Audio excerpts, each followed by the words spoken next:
Thank you for subscribing, Jacob. Hey, Rachel. Thank you for all the emotes, Jacob. Pee pee poo poo. Let me know if you can hear me okay. Also, you guys make some noise. Hello, hello. Hi, everybody. In here. Toilet green is people. What? What? Huh? That's from an old sci-fi movie. Never mind. Which one? Yes. Toilet green. Okay. I believe you.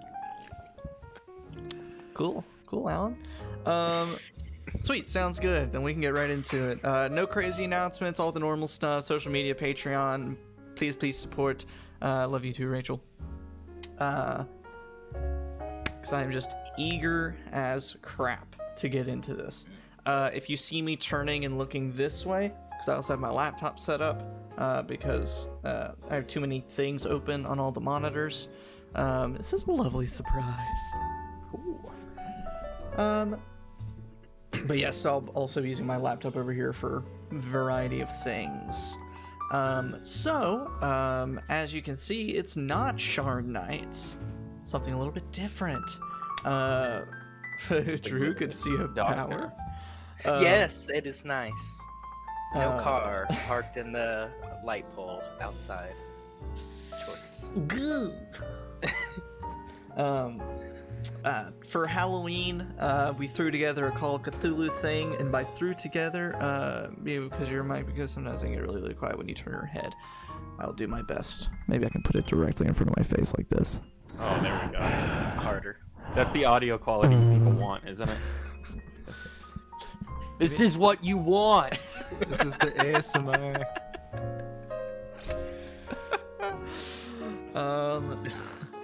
I'll put it a little over this way, so when I turn my head, I kind of face my microphone a little bit more. I'll turn up mine. Not exactly, right.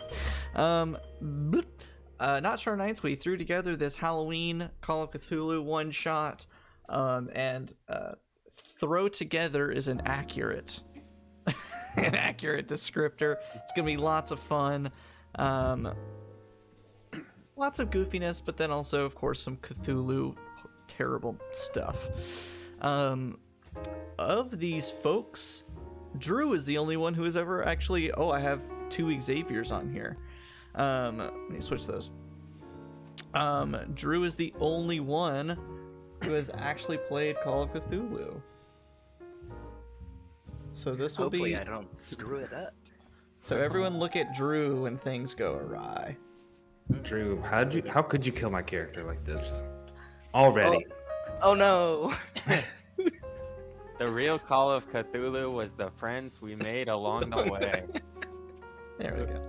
And the tentacles. Don't And the forget tentacles. that. Those two. Can't forget the tentacles.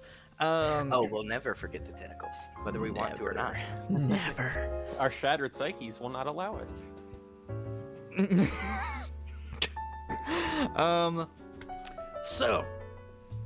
I need to turn down the music. It's a little loud for me, personally. Crank that down there. So, we're doing a sort of traditional Call of Cthulhu set in the 1920s, as opposed to a modern thing or some other thematic thing. So, of course, it's October of 1922. Earlier in the month, the four of you in your own separate areas of the country received a letter penned by the attorney of Great Bear Manor and Dr. Andrews' estate. Unknown to the attorney, you all had sort of a part in the will, and with accompanying letters and paperwork with your own names on them. Per request of Dr. Andrews, you and presumably several others have been called to Great Bear Manor for a dinner and to discuss the matters of the will.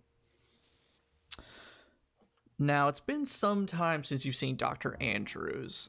He was a professor at Miskatonic University in Arkham, and you may have seen him throughout his job as an archivist there, but once he retired in kind of his early 60s, you didn't see him at all. No one heard from him after that. He almost fell off the radar and was isolated in his manor. And then, now, at age 69, he has died, and has named you all in his will for some reason or another.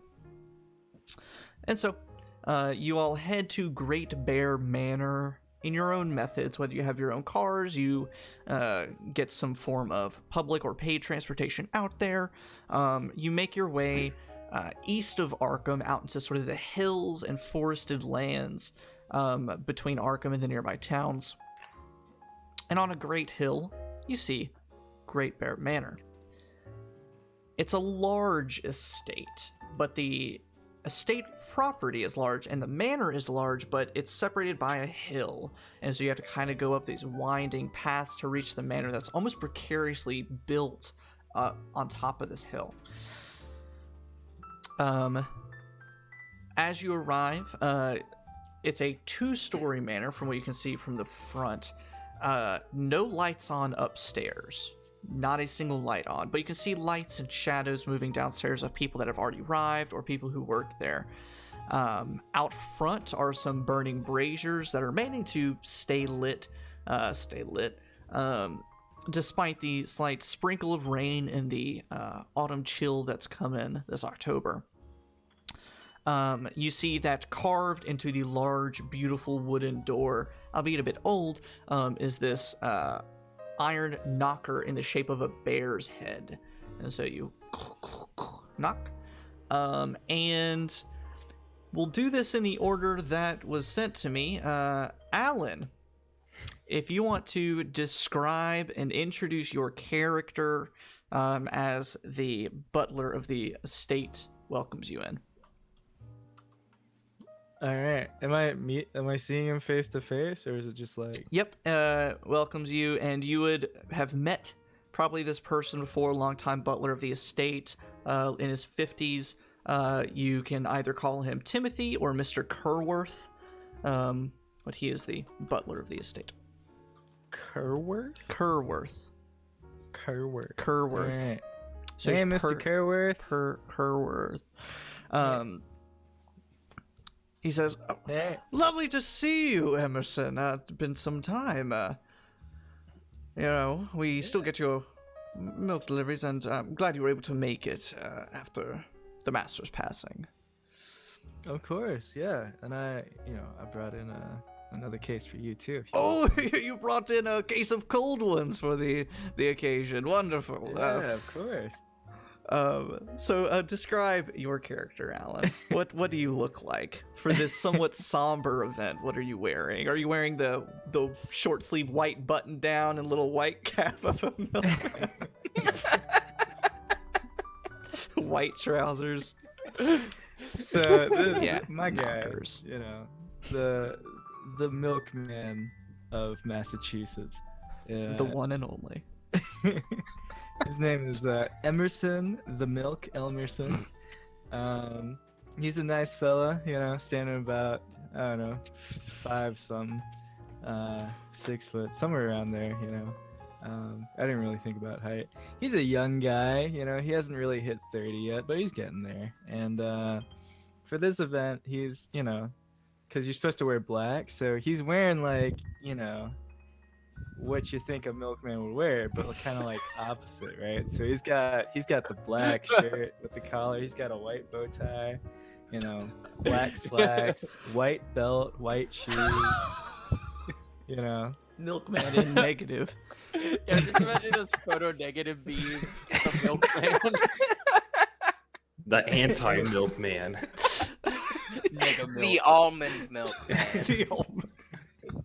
And he's got those little crate handled things that for some reason were just customized to only hold milk bottles. He's got a couple of those in each hand, and he's also in his bag, he's got this kind of like a wooden crate, but backpack kind of thing full of just extra milks just in case. So he's just been slugging that around. For my own personal knowledge, just in case it comes up, are you also a yogurt and cheese person, or is it just milk?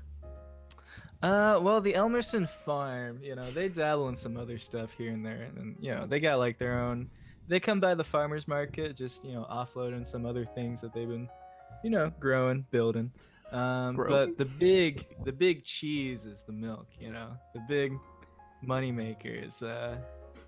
Yeah, those tried and true black and whites. Yeah.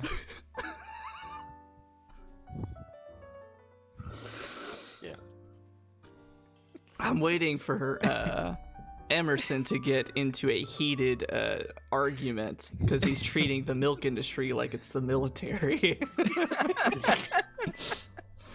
Well, okay. Everything he learned from is from his dad. He's Emerson, you are welcomed inside. The Great Hall opens before you, and you're immediately greeted by, for you, a semi-familiar sight.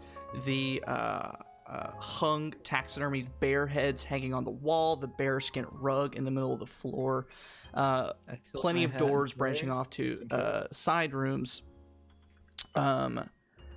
and essentially they offload your stuff from you, all of the milk things to go put in storage for the time being, and you're welcome to go and mingle where you wish. The only things is that the upstairs, where all the bedrooms are that you would know, is off limits. The door to those that hallway is locked, and then of course door to the cellar is locked as well. But you are free to roam around, and I'm actually going to look. You're told that there are already some guests here. You can go to the lounge, make yourself a drink, sit by the warm fire, warm up a little bit from your journey. The piano is also in there. There's a library if you would prefer to go sit somewhere quietly. There's the game room, the billiard room with a pool table, a card table, and its own little bar. Or you can go sit in the dining room and wait for the meal to start. There's the sunroom, the conservatory where you can go sit. You can make yourself at home wherever you would feel most comfortable. Emerson. Yeah, I think before going to get a drink, I'll probably talk to the head chef for a little bit. Perfect. As I'm offloading my milks. And I don't like that turn of phrase at all. Hashtag offload your milk. Because Vile. I bet it would be pretty natural for him to just like go straight to the kitchen, to, just kind of like deliver the product and just kind of talk about like current events with the market regarding like foods and like livestock and stuff. Because he tries to keep ahead. He's also like a businessman, an independent businessman. Awesome. Yeah. And double checking in Owlbear Rodeo, you guys could move your tokens and such. It should just be on like a blank stone thing. Yes. Perfect. Yeah.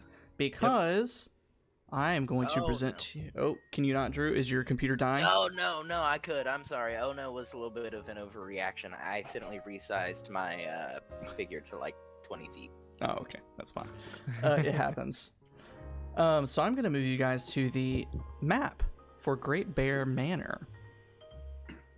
And I'm going to actually show our lovely viewers Great Bear Manor a little bit here.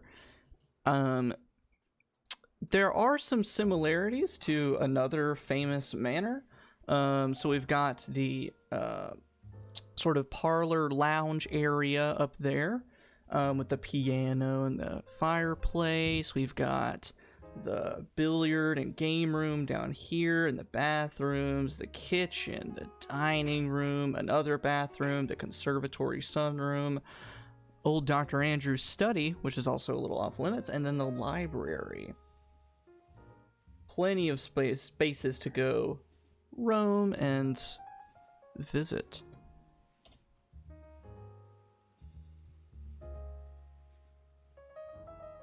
So, are you guys seeing that? I see a confused look on Drew's face. I see the map. I do not see our tokens. Haven't placed those yet. Cool. Look at Drew.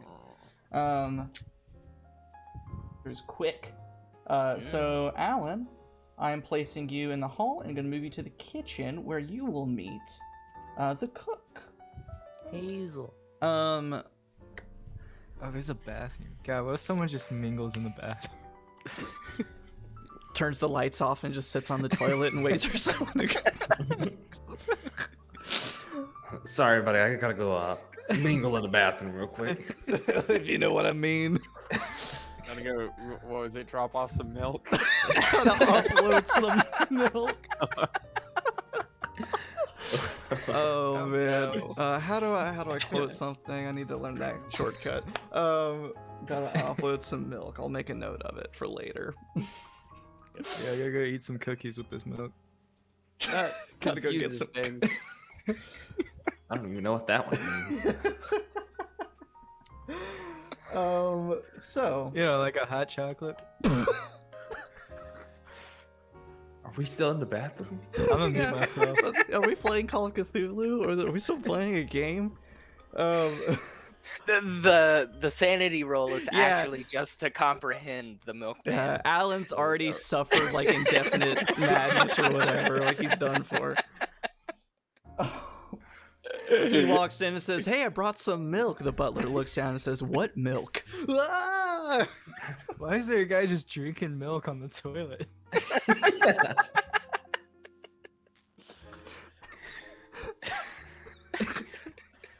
He's severely lactose intolerant. That's the only way he can enjoy it.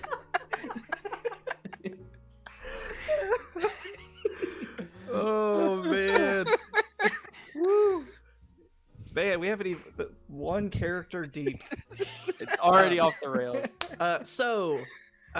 Emerson, the milk. You head to the kitchen where you meet Hazel Archer, the manor's cook. She's been the cook at the manor for several decades now. Professionally trained cook. Something you do notice about her that is a little bit different is that as she is cooking and preparing this dinner for everyone, she's more adorned with jewelry than normal. She's kind of a heavier set woman. She always has on her apron and her stained cooking clothes, but you notice that she has on some extra rings and extra necklaces and some earrings. But of course, as you walk in, says, "Well, if it isn't the milk as I live and breathe, get in here, honey," and she waves you in for a big ol' hug. Hazel. You smell like cheese. Thank you. I tried. And she Yeah. just turns and goes up to They didn't have cologne at the general store, so So you start updating her on all the milk gossip. She updates you on how things have kind of slowed down ever since Dr. Andrew's passing. It's been somewhat business as normal, as the staff sort of looks after one another, but it's just been a little bit different. But in the meantime, as you chatted up with Hazel, we'll say, I'll go across the screen here. We'll start next with Xavier. So, you arrive at the Great Bear State, knock on the door, and you are greeted by the butler, Timothy Kerworth. One of the first things you notice as he sticks out his hand to shake your hand, he's missing some of the fingers on his right hand, just across the knuckles, just from that down. But he shakes your hand. He kind of looks at you up and down for a second before you even get a chance to introduce yourself. Says, "Do I smell an artist on you? Let me guess, Mr. Young?" The only thing you should be smelling on me is a hint of rosemary. Thank you very much. And I continue shaking his hand. Yes, Jonah Young, the artist. Well, we're very excited to have you. Well, you're more than welcome to make yourself at home here, mingle anywhere on the first floor except for the study, avoid second floor and the cellar. But of course, one of the matters we wanted to speak with you about, not necessarily within the will, but Dr. Andrews collected artwork and both paintings, statues, and just some just antiques. And we would love for appraisal, and if there's any that you would maybe want to purchase from the estate, things like that. So you're more than welcome to investigate the artwork at your leisure. At my leisure? No. I don't work for free. If you want my appraisal, you'll have to pay for it. If you want me to just peruse and look at the art, well, that'll be of my own will. Well, of course, we want to pay everyone for their services. Make yourself at home. Drinks in the game room and the parlor there. Is there any place I can place my jacket? Oh, I can take it from you. But if you would prefer, I not do that. There is a coat rack just beyond the stairs. Yes, I'll handle it myself, thank you. And he kind of leads you a little bit and points sort of around the bend. And I'm going to put your token on the whatcha-who's it. Jonah there. And he sort of leads you to this sort of nook back here that's underneath the stairs where there's a coat rack. Are there any other coats on the coat rack? Yes. Varying between like masculine and feminine coats. Do a trade. Little trade. Is he still standing near me?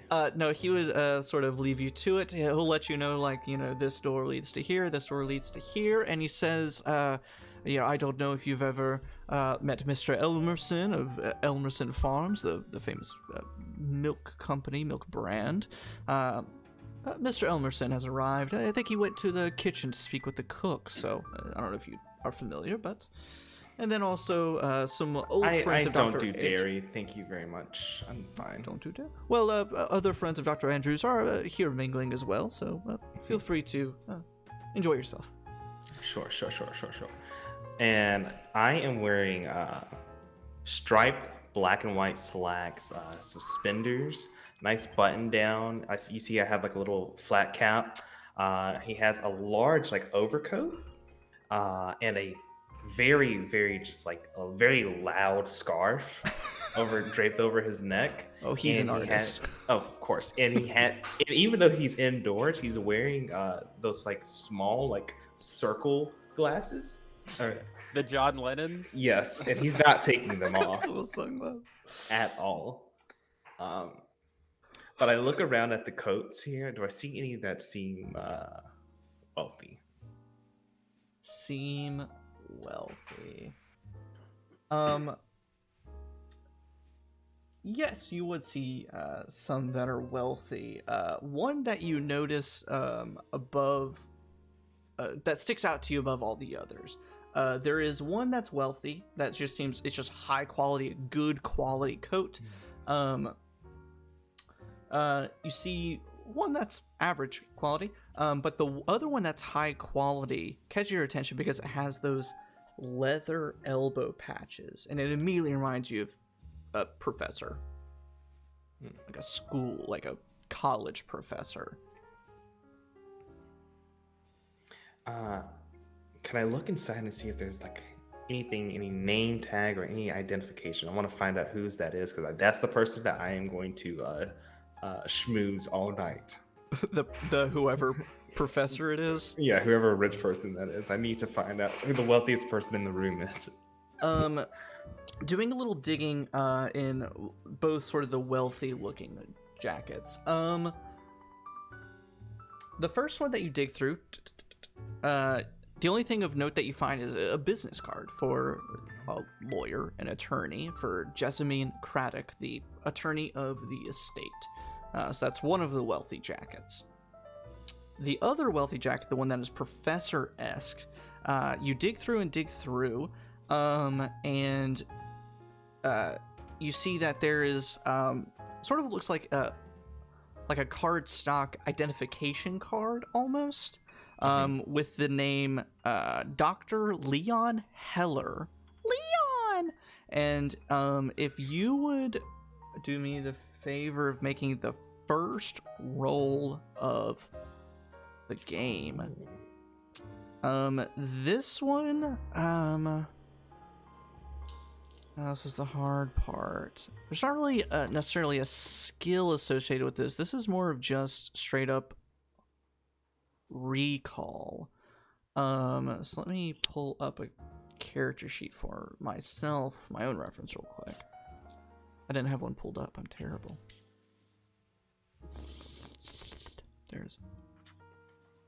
There we go.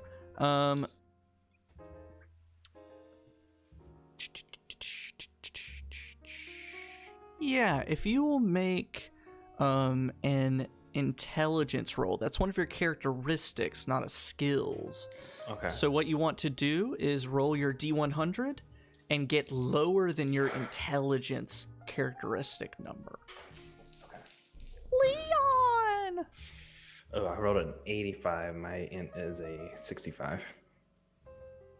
You do not know who this professor is, but you do recognize the identification card being from Miskatonic University. Same university as you, same university as Dr. Andrews.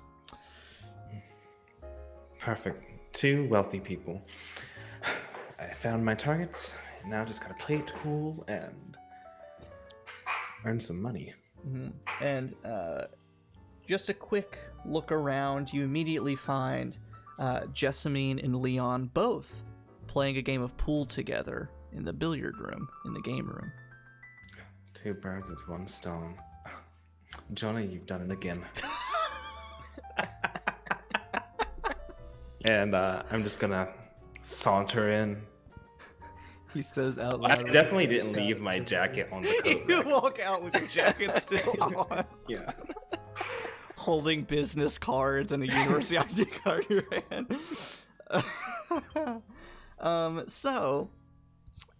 Just some quick descriptions of these folks.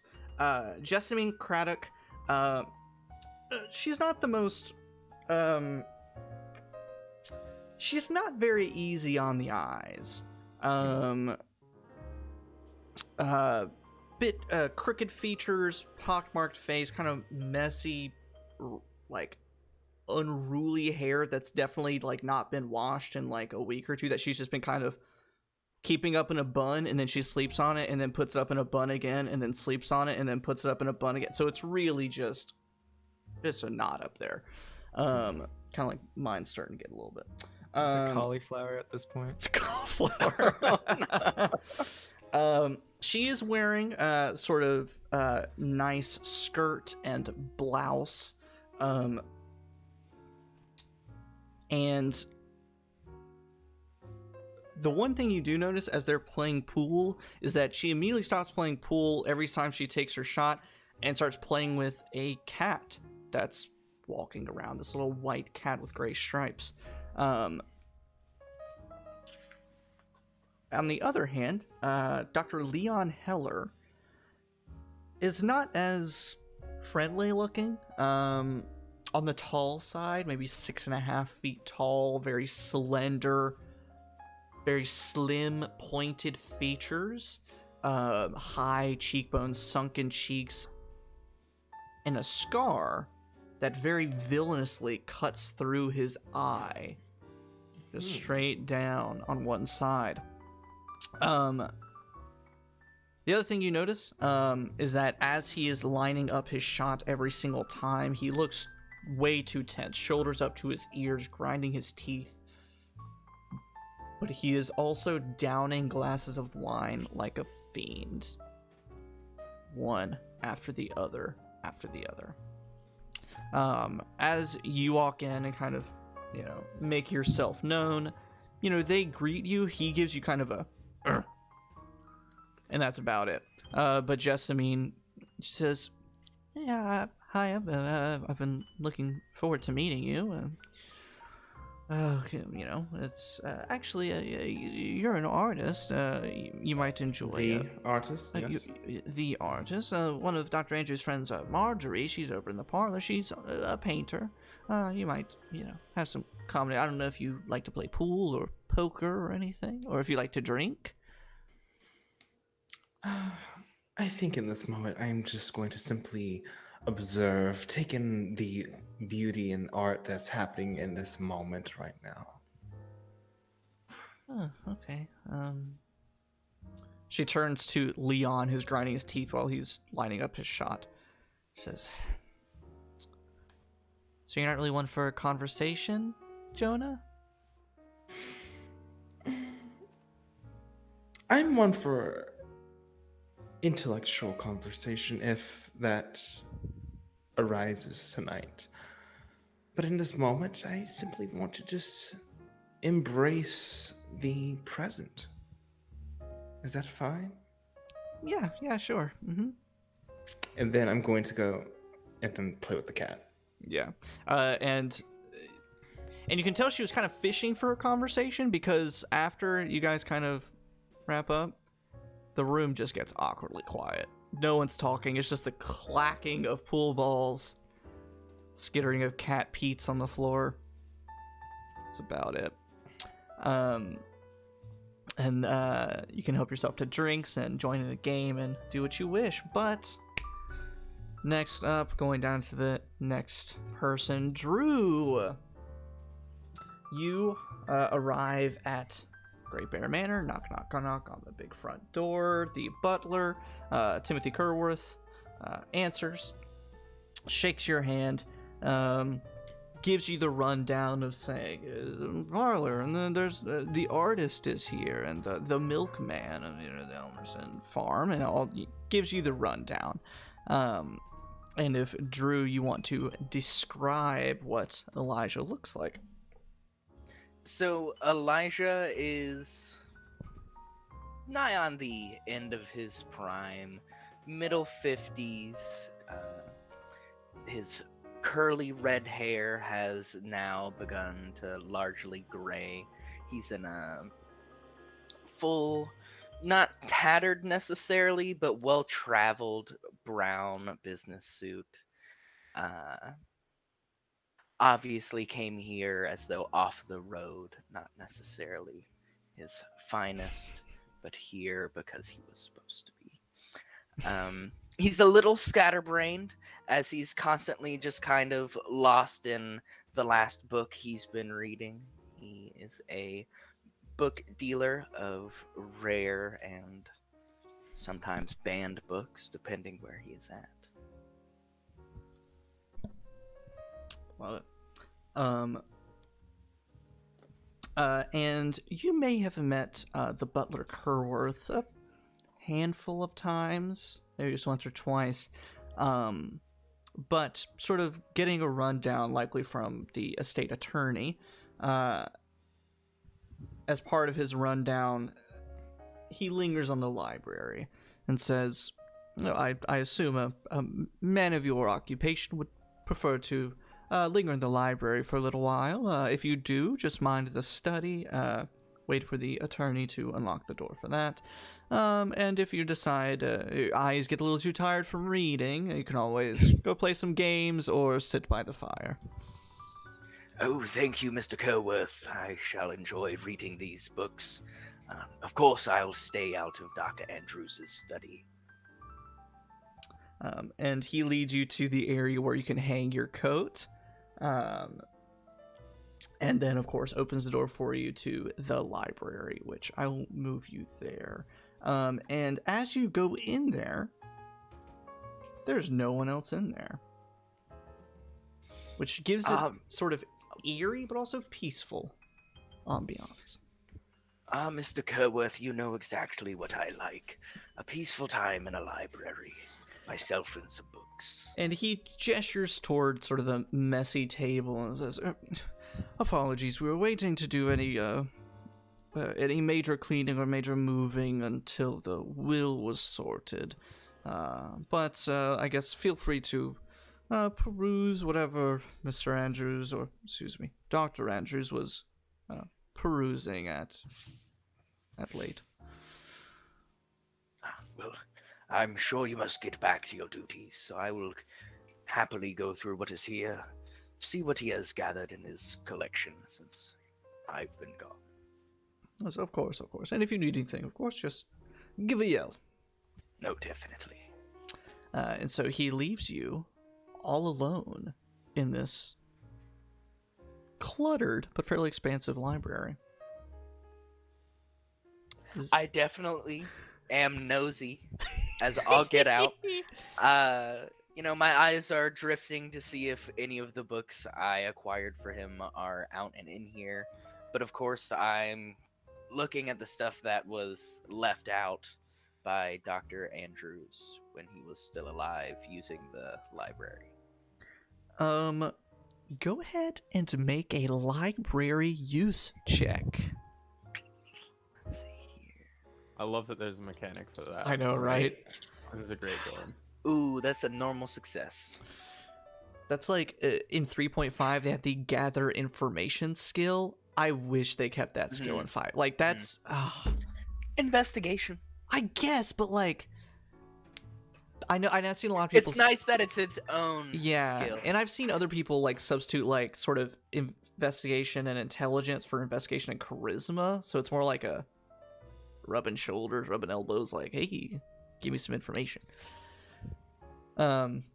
Anyway, so looking around this library, he has definitely collected more books beyond what you have dealt him. You've also note that he's not one for collecting books. These are books that are being heavily used. Cracked spines, well-worn covers, oily fingerprints on a page. So, not collecting, but actively using. And across the table, there's everything from religious text and commentary on Christianity. There's things of military ciphers dating back centuries and centuries and centuries. There's even some that you even recognize. You sold to him a little bit of things of sort of mythology and fairy tales. And a few hand-scribbled notes here and there. Of sort of, miscellaneous page numbers, book references, chapter references. But it also leads you to believe that this was all kind of supplementary. Like, it all seems just like extra interest. But that he had until he died. He was working very diligently, even after his retirement. But it's a wide array of topics. So, seeing that it is all kind of miscellaneous and so scattered that there's not really any sort of theme, I kind of just want to take one of the books at, not necessarily random, I'll take the cipher book. Okay. Throw it into a coat pocket, left it on as well. Then head down towards one of the social areas to meet the other guests, have a drink. Yeah, would Elijah be the type of person to go in an area to play games, or go to an area and just sit by the fire and have a little drink? Or Sit by play the piano? fire? Oh no, probably not the musician himself. Sing poorly on the road, went on to his next deal, but not a performer. Yeah, I'll go sit by the fire, have a nice hot toddy, little whiskey in there to warm up the autumn evening. And the person you find sitting in this lounge area is an older woman, mid-60s, wearing a somewhat nice dress, a little bit old-fashioned, old style. She introduces herself as Marjorie White, and you do notice that her hands she has a little dried paint under the fingernails, something of an artist herself. But you walk in, and only being, a decade or so younger than her, she looks at you and kind of gives a pleasure to meet you. Oh, the pleasure is mine. Elijah O'Neill. She pats the couch, little cushioned couch next to her, and she says, "Call me Marjorie." Marjorie. Now, I see the paint under your fingers. Oh, went a little Sludic there. I mix my accents, it hurts.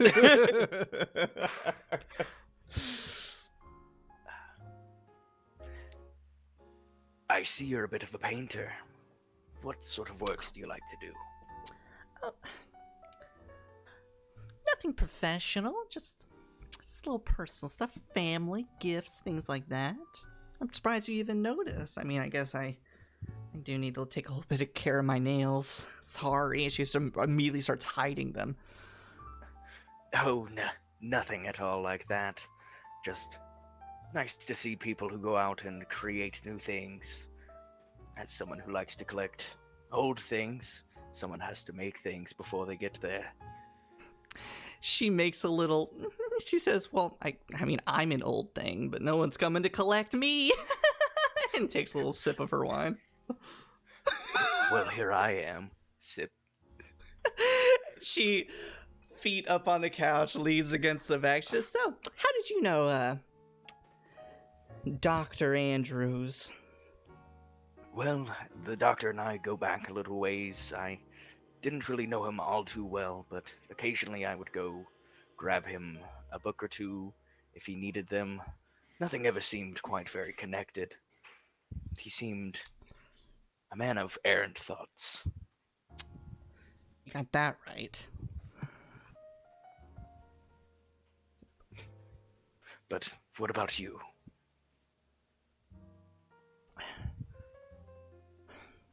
Well, we were sweethearts before he went off to be in the military. Went to school together, grew up together, neighbors, the whole thing. Girl next door, fell in love. Yeah, and then went off to the military and just disappeared after that. A little strange. Get a letter after all this time, but I don't know. Guess we'll find out. I guess we will. But it seems as though his taste in women is just as fine as his taste in books. Takes a sip. Fade to black. No, I'm just kidding. But we will fade back. Yep, Carson, you knock on the door, you enter the hall, and you just hear two old people going at it in the room next door. Make a sanity roll.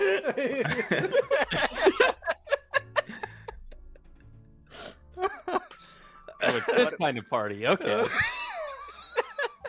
What have we done to your one shot? Gotta offload some milk. Yeah. Oh. Mm. Okay.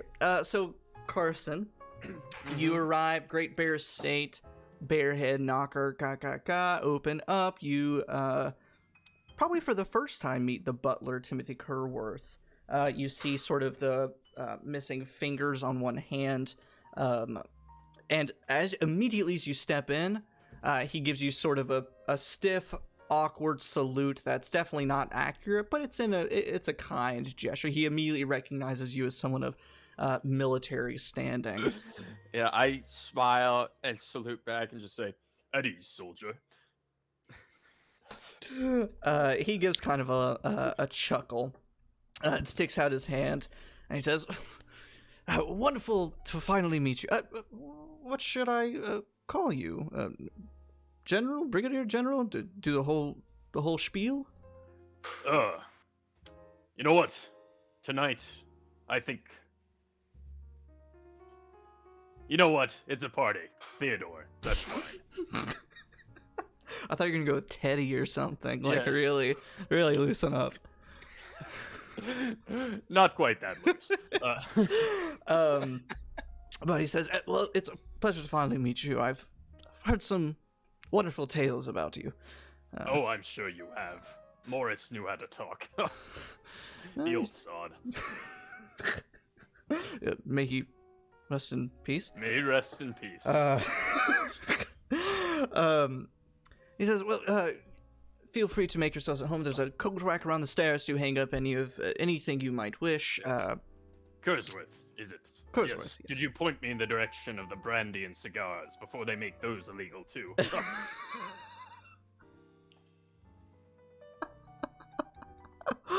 Oh no! Kerworth under his breath. Okay, boomer. He gestures to his right and left and says, "The lounge over here. There's a bar, piano, and fireplace for you to just relax and have a seat. But I think there might be some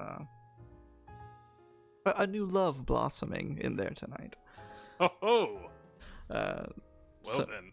And then gestures to the opposite side of the hall to the game room and says, if billiards or poker or standing and drinking are more your interests, you may proceed in there, or you can go to the library and have a seat. No one should be in there at the moment. You can go sit in the dining room. It's been a while since I played billiards against somebody who wasn't ranked below me. Tell the truth, I think they're all scared to beat me. Well, I guess if you want to start betting a little money on these games, I won't tell anyone. Certainly not. Well, thank you. I think I'll see myself in. And he Yes. lets you go. Look out, and there's just like definitely like an enlisted like of lower rank standing like freezing out in the rain, and I'm just like, Higgins, make sure you get the luggage.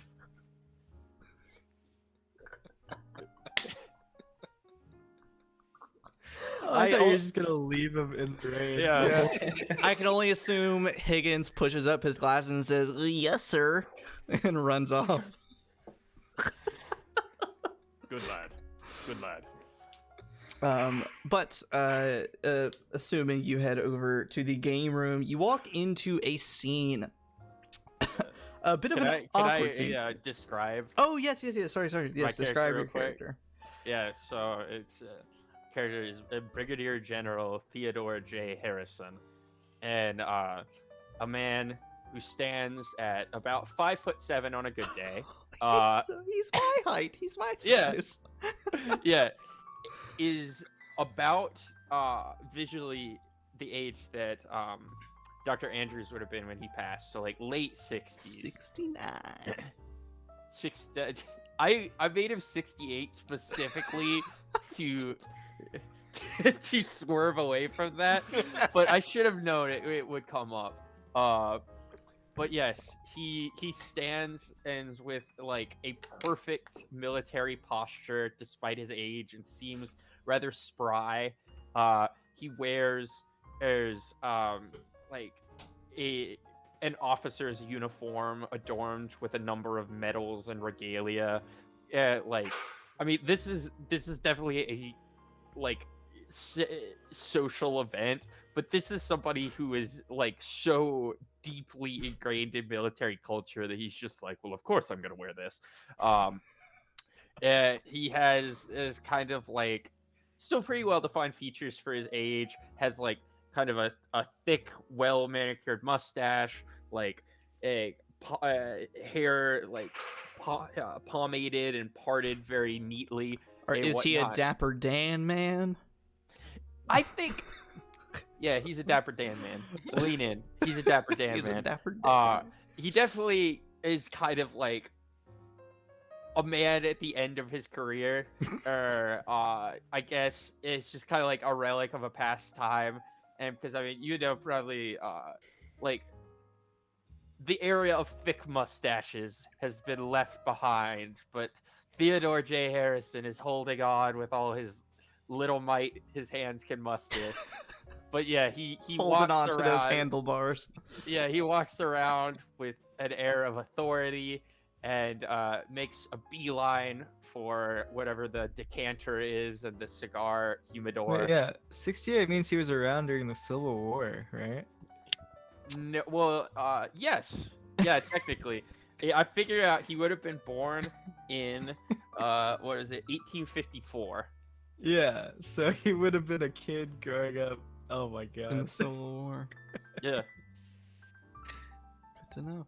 Anyway, so the scene you walk into is one of stony silence as this, very dour, severe to very tall, like a foot taller than you almost exactly, man playing pool with this very kind of short, awkward, frumpy woman, while this, artsy-fartsy kid wearing a colorful scarf and sunglasses inside is playing with a cat nearby, all in silence.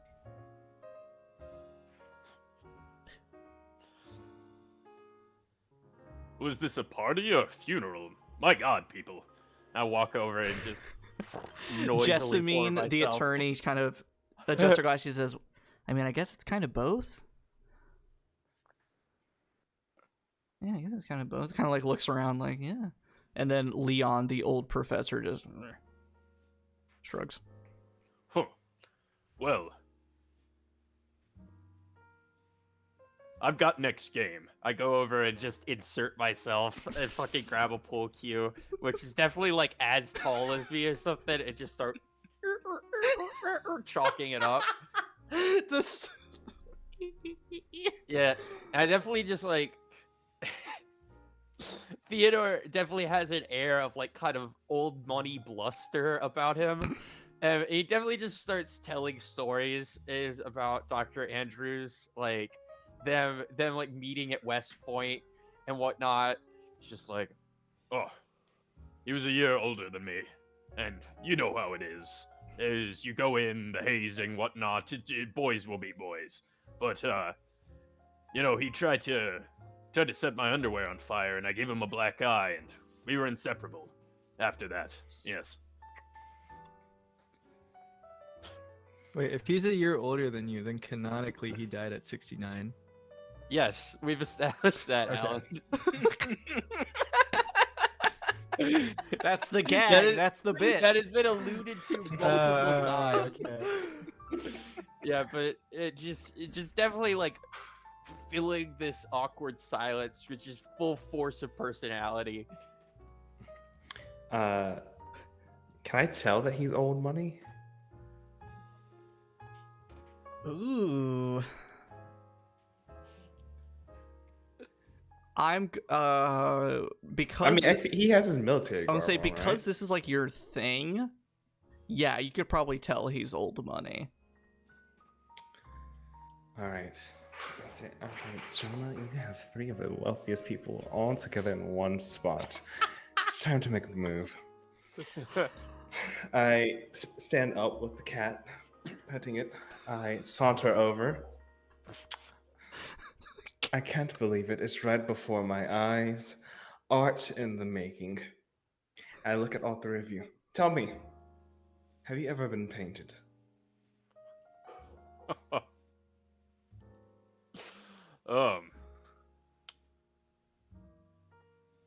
Can't say I have, young lad. Hmm. Are you inquiring? I think you, Jessamine, and Leon playing a game of billiards is something that the eye needs to behold. I did see a painting once of dogs playing poker, and whew, that really hit home. Yes, the dogs playing poker bit. Was that you? Unfortunately, I can't take the claim to that one. That That artwork. that kind of talent only comes once in a generation, so don't feel too bad. I don't, but I'm going to, and I take out my sketchbook. I'm going to do a couple rough sketches, if you don't mind. Continue your game. is truly art. Fair enough. I just kind of like elbow whoever the nearest person is to me. I'm just like, artists. The artist, thank you. You mute it, Logan. Muted. All right, so a couple things. There's like a little laundry list here. I actually looked up dogs playing poker, and it happened like around this time, like 10, Yes! 20 years before. Like, it's Nice. canonically Yes! accurate. Nice. And I did it on stream too, so everyone at home saw. The other thing, Theodore, cutting loose. You probably elbow Professor or Dr. Leon, saying next to you, this very tall, gaunt man, and he's kind of like, artist, huh? You can tell that he is in his brain, like thinking about something completely different, doing other things, and he kind of blurts out, sort of to you, says like, my wife painted me once on our honeymoon. And then kind of trails off, and then like, click, hits the pool ball. Oh. You know, now that I think of it, I think my wife painted me once as well. Not a painting that could be displayed, mind you, but, you know. He just, Real chatterbox, aren't you? and then finally, Daniel Buchan redeemed a flashback for our, not an artist, or even just our artist. It's the artist, Jonah Young. What is Jonah's artistic inspiration besides money? Yeah, whatever's trending so he can make money. Whatever the trending art style, he'll do it. He'll make it work. His inspiration, I think his inspiration is that, like, when he was in school, he was always just, when he was a kid in school, he was always just drawing on paper instead of actually doing his schoolwork. And his teacher pulled him aside one day and was just like, hey, maybe you should, like, he was like, obviously math is not your thing. You cannot do basic addition, but these doodles aren't that bad. So maybe we're just gonna stick you in a little bit more art classes and see how that goes. And I was just like, sure, because he was just gonna draw anyways. And so kind of just like ever since elementary, he was just kind of always just drawing away and kind of just getting that push. And just kind of just doing his own thing. That's Jonah's thing. He's never really doing what he's supposed to. His thing is doing his own thing. Yeah. I like it. So in the billiard room, a little bit of art happens. In the lounge, a little bit of flirting happens. In the kitchen, a little bit of food prep and talk happens. After some time, you are all called to the dining hall to grab a seat and have dinner and kind of continue mingling and chatting a little bit.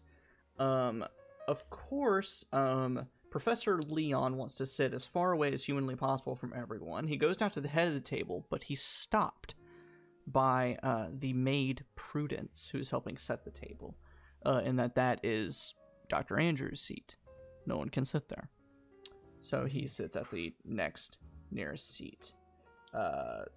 Jessamine goes, she doesn't want to sit next to Professor Leon because he's kind of a buzzkill and is kind of creepy, so she sits very far away. Marjorie will sit next to wherever Elijah decides to sit. So you guys should be able to move yourselves and place yourselves, and Hazel and Prudence and Timothy will continue to zip and bop around, getting refills and doing whatever else. Now let me move Marjorie.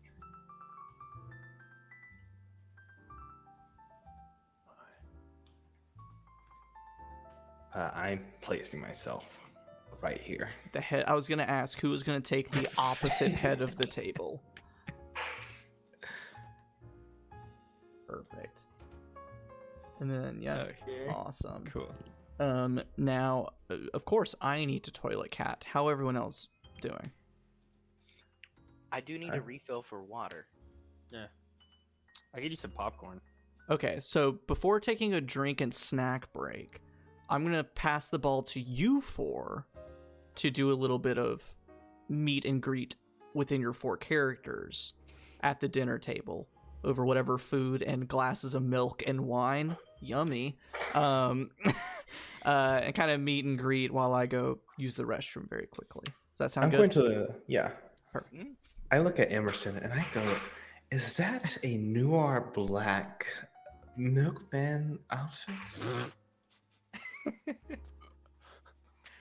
Yeah, custom made just for this occasion. You know, I felt like this was appropriate.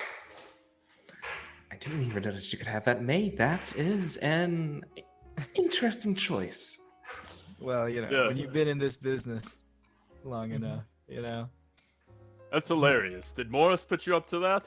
That's really good. That's really good. He had a great sense of humor. By the way, I'm Emerson. Emerson Elmerson. Emerson Elmerson. Oh, well, Yeah. it's nice to meet you. I am Jonah Young. Nice. As I shake your hand, I'll hand you a business card, which is a bottle of milk with all of my information impressed on the bottle. Sorry, I don't do dairy. You can, I just slide it back over to you. And then I'll take that same one and hand it and turn over to Harrison. Do the same thing. I remember when Morris and I were at West Point, we would have milk drinking competitions. Oh, really? no. We were Wow. strapping young lads. How else are you supposed to grow? Right? That's what I'm saying. Naturally? This man gets it. Organically? Well, I always figured it was more of a glass a day sort of situation, not drink until you throw it back up. Oh no. You have to inundate your body with it. It mixes with your humors and invigorates the spirit. You know, there's some Well, that days explains where... why I'm so short then. Would you like to try some milk? It's never too late. Might as well have some. If the doctor Alright. got his milk from you, it can't be that bad. He's... Yes. never mind. What is your name? I don't believe you've met. I'm Elijah. It's nice to meet you. Nice to meet A you pleasure, too, sir. Elijah. I don't think the milk will help you grow. You are past the expiration date for growing. Well, I feel as though once you reach my age, you realize that you're never done growing up. But this is the best tasting milk in Massachusetts. Well, And dare I say, this side of the East Coast. Yeah. The milk, milk is just fucking gone already. Harrison housed it back. You're like, young man, wild dainty sips. you don't speak lies. I appreciate that. That was a tasty glass of milk. As you're talking, I'm just replacing that empty bottle with a new, fresh bottle of milk from under the table. How many do you have on you? And I just hold up this crate that I brought to the dining table. That's too much dairy for one person. It's too much. Nonsense. I mean, there's some days where I only have milk. Are you okay? Yeah. I just scoot my chair over closer to Jasmine and then further away from him. Yeah. I Yeah, imagine like there's all these weird signs of like too much calcium. Like you shake his hand and there's like no give because the bones are too stiff. Like all of his nails and hair are just like really thick and like weirdly thick. Skin very pale. I'm just like, okay, sure. Oh god. So, you delivered milk You two. How did you know Morris? Well, I went and got him the occasional book now and then. I'm a purveyor of old things, books especially, and well, Dr. Morris has quite the taste and the eccentric. Well, Fascinating. had the taste. God bless him. Everyone kind of holds up a drink. If all of you, the four of you, if you would grab your D100s and make a psychology roll. I saw Drew's eyes open so wide. That's a fail. You want to get equal to or lower than your biggest number. If you get equal to or bigger than the half or a fifth of the biggest number, then it's a hard and extreme success, respectively. Okay, psychology is an occupation skill. How does that work? Via. That just meant you. So if you were doing the full character creation, you would be able to use your occupation skill points, which is typically a number times your education score, where you'd be able to put those points into that. For this, I think it's just one of think it's the just a flat number. skills you put the flat number in. Oh, okay. So which skill is this? Is it intelligence? or It does. education? It's just the skill and characteristics are actually separate. Okay. Yeah, I rolled way above. Okay, so Yeah. any successes? Yeah. Anything less than your skill number? Which is the number next to the skill Yeah. on the. Okay, yeah. I did not get it. Okay. As you are sort of referencing the death of Dr. Andrews, and Marjorie sort of raises a glass and Jessamine does, and, you know, I assume you all kind of follow suit to some capacity. Everyone does, except Leon. He just sips his glass, doesn't raise, doesn't mournfully, you know, cheers. But I guess the final person to respond to Theodore's question, the artist, how do you know Mr. or Dr. Andrews? Oh, I attended the university for a few years, but I just found that art isn't something found in a book. Art has to be experienced. It has to be lived. I was wasting too much time with my head in the book, so I decided to go out there and actually live life. That has not been my experience of art, but okay. I can tell. Jessamine, how did you know? How did you know him?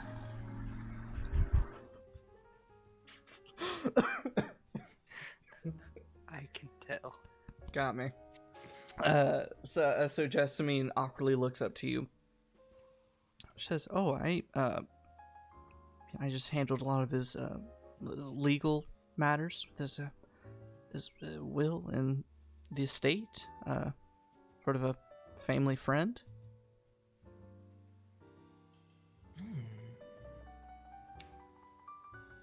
How long have you been doing that for?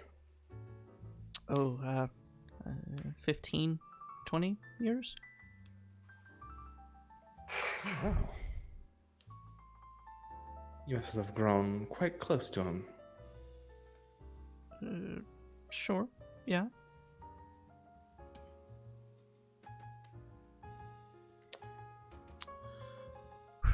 And what about you, Marjorie? You look over and she's definitely doing some of that, like, kind of flirty leaning on Elijah. And at this point, she's a few glasses in. And she holds up a hand like she's whispering, even though you're literally at, like, opposite ends of the table. Mm-hmm. She says, "We were lovers." Shh. Oh my gosh. Before he went off and joined the silly military. No offense. Teddy? Theodore?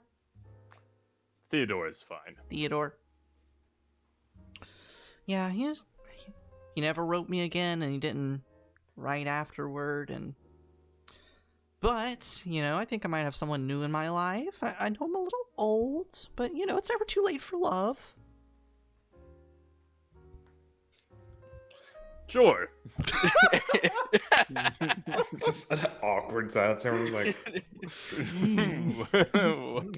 Well, you never know who you meet at a dinner. There have been more awkward first dates, I'm sure, in the history of this world. oh, it's a date now. Wonderful.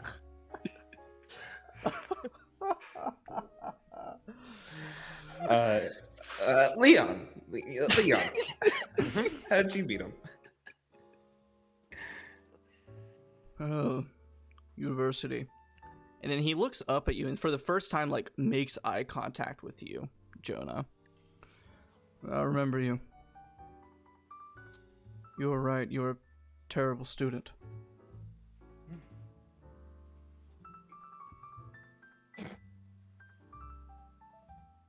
Oh.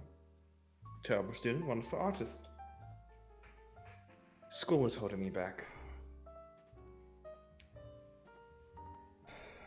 I don't seem to remember you, Leon. What did you do there? At this point, he has 2 empty glasses nearby, finishing up his third, and he had already had a couple previously, but he's not showing it. He's still very rock solid. Says, I was a professor. And so was Dr. Andrews, and trying as well to join the ranks of the archivists at Miskatonic, but Andrews got there first, so I became the department head of literature.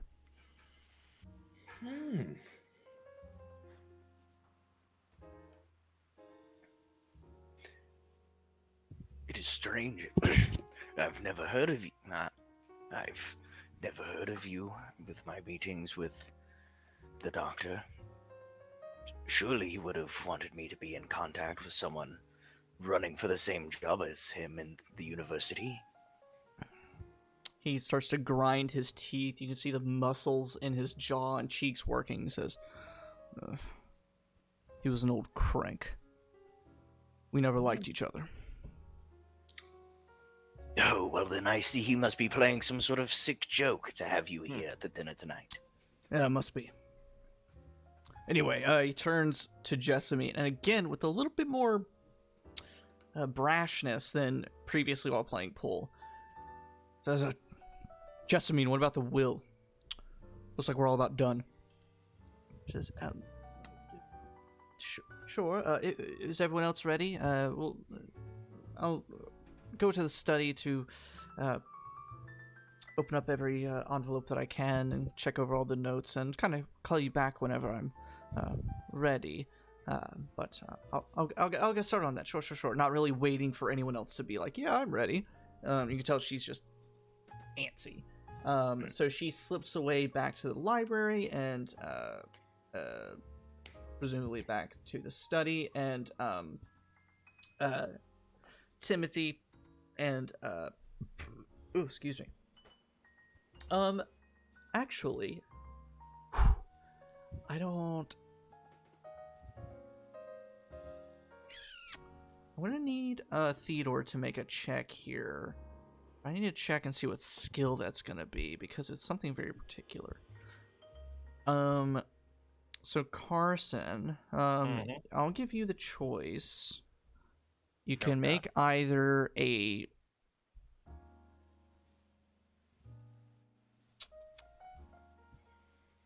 psychology roll, a science roll, Okay. whatever science skills you may have. Presumably, I recommend something like biology or something. Or also, you can just make a straight up intelligence check, which is a characteristic.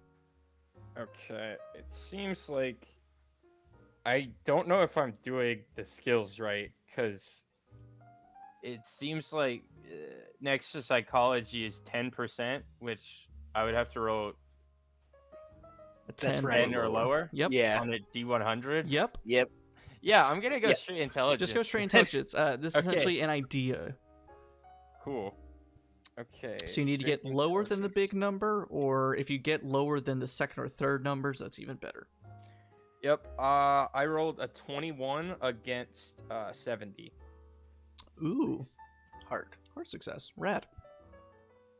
As this dinner is going on and people start to shuffle around, I moved the wrong person to the study, my bad. Jessamine goes to the study.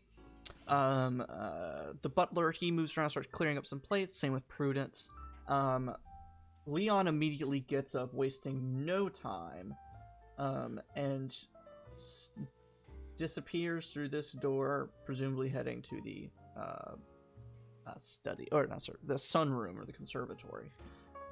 Marjorie is hanging all over Elijah, because she is, a 65-year-old woman who's had like 3 glasses of wine, so she's good. But Theodore, as the butler and the maid are both cleaning up, you sort of lay eyes on Prudence. She's this exceptionally beautiful young woman, who's somewhat familiar to you. And as she starts going around, and it's sort of one of those passing things. Like she drops something or fumbles with something, and it's just sort of like the way she furrows up her eyebrows or the way she grimaces. She looks exactly like Dr. Andrews did whenever he was, in his teens, early 20s in the military. To the point where, as an old man, you've traveled around and you knew Dr. Andrews that long ago, you would almost assume they were related. There's enough of those weird, small similarities. But as far as you know, nothing has been said about that. But once you see it, you can't stop seeing it. Yeah, I definitely stare for a couple seconds before remembering myself and just kind of looking like I'm glancing around, but I just kind of furrow my brow a bit and just think, Curious. Very curious. As the table gets cleaned, you're told by Prudence and Timothy that you can return to whatever activities or whatever rooms you so wish to pass the time until Jessamine is ready for you. Or you can still sit at the table and just chat in the dining room if you so wish. So I will leave that kind of up to you guys. Timothy, I'm ready to appraise the art. Oh, wonderful. Do we need to discuss your rate? We'll discuss the rate after I've appraised it. He turns to Emerson the Milk Elmerson, kind of like side eyes and says, "I mean, I'm no businessman, but that doesn't sound like the right order of things. Is that right, Emerson? Appraisal or payment after appraisal? Discussion of rates after the job is done?"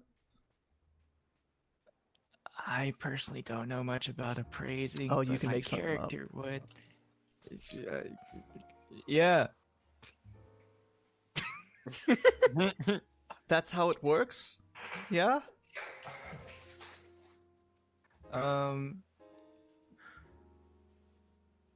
Timothy, if the fee of the appraisal is something of your concern, I am quite sure you'll be able to make something work as I motion around the manor. matters of finances are more of Jessamine's interest at the moment, being the attorney of the estate and all that. Well, what price would you say first? Let's see. Depends on how detailed the appraisal is.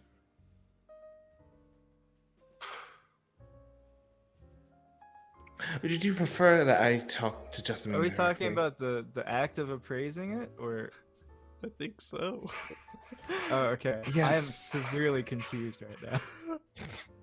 Emerson, have some milk.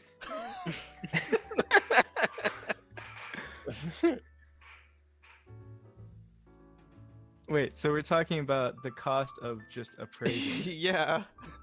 Oh, okay. Yeah, that should be a set price. I'm trying to swindle this guy for some money. Shut up. Since Emerson, I knew you. Always reliable. Yes. Young Master Young. We'll wait until after matters of the will are discussed and we determine the value of the state, and it will be settled then. Promise. Emerson, not knowing what he did, just pours milk into his wine glass and just drinks Did he finish the wine? in utter confusion. You can hope so. There's still bits of wine left It's like in there. strawberry milk. Oh. Dang it. Emerson, you've made an enemy. You've made it. You've made an enemy this night.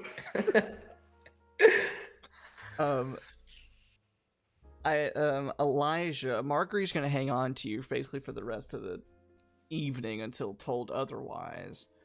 Do you stop her? She is more than welcome to ride around on my arm all evening.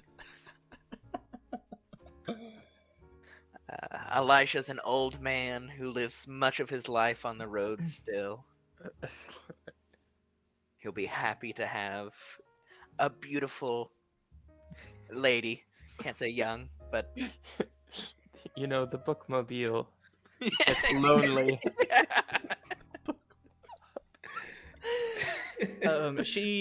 She mentions that she took piano lessons as a girl, so she will offer to play you a little song and sing you a little song over in the lounge. well, that sounds magnificent. Why didn't you say so before? It's very drunken. It's awkward because you're just sitting there. She's singing like 5 inches from your face, but it's very sweet. Just win Dixie.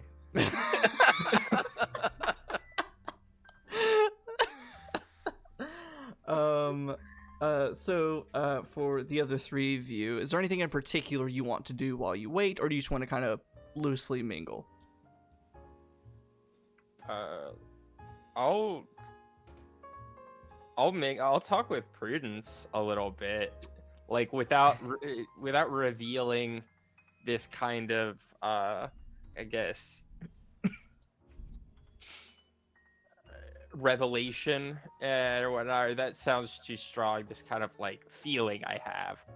If I'll just kind of, in that way, when you're talking with an older person and they're just asking you about your life, you're just like, oh yes, where's your family from? Oh, okay. Where'd you go to school? Yeah. So talking to her, she's, very nice. She's maybe in her 20s, 30s ish.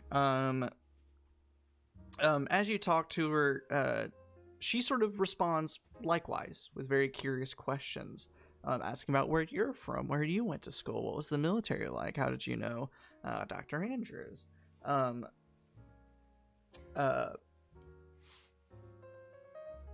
And she mentions that she's sort of been a maidservant in the manor for most of her life. About 10, a little over 10 years.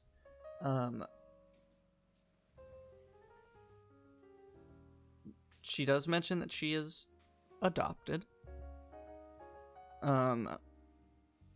and she's hoping to reach out to birth parents one day. She's trying to save up a little bit of money to do so and do a bit of traveling. But if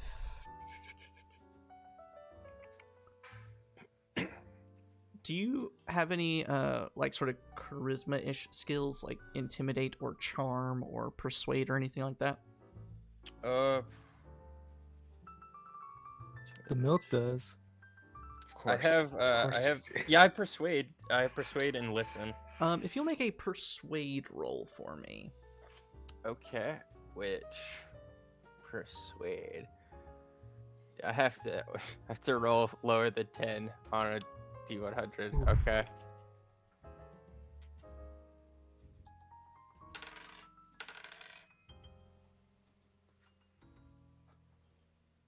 Seven. Nice. See, crazy things happen, man. With a 7.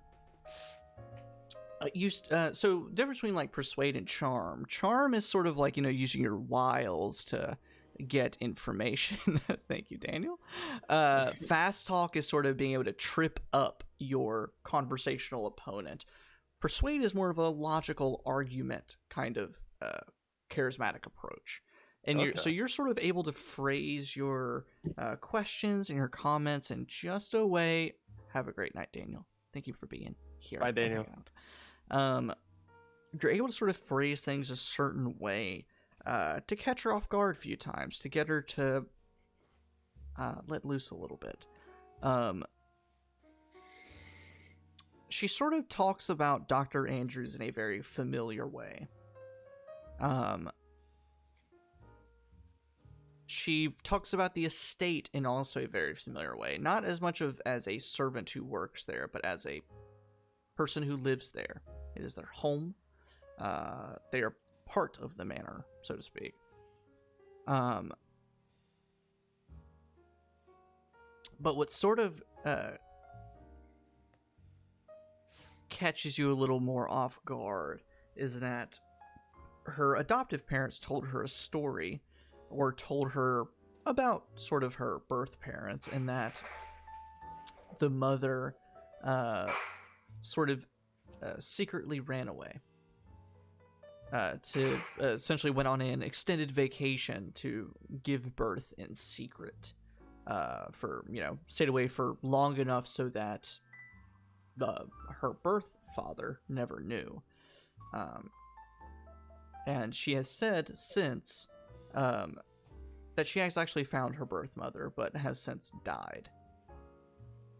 So now she is, she says she's searching for her birth father, but she says it with some trepidation.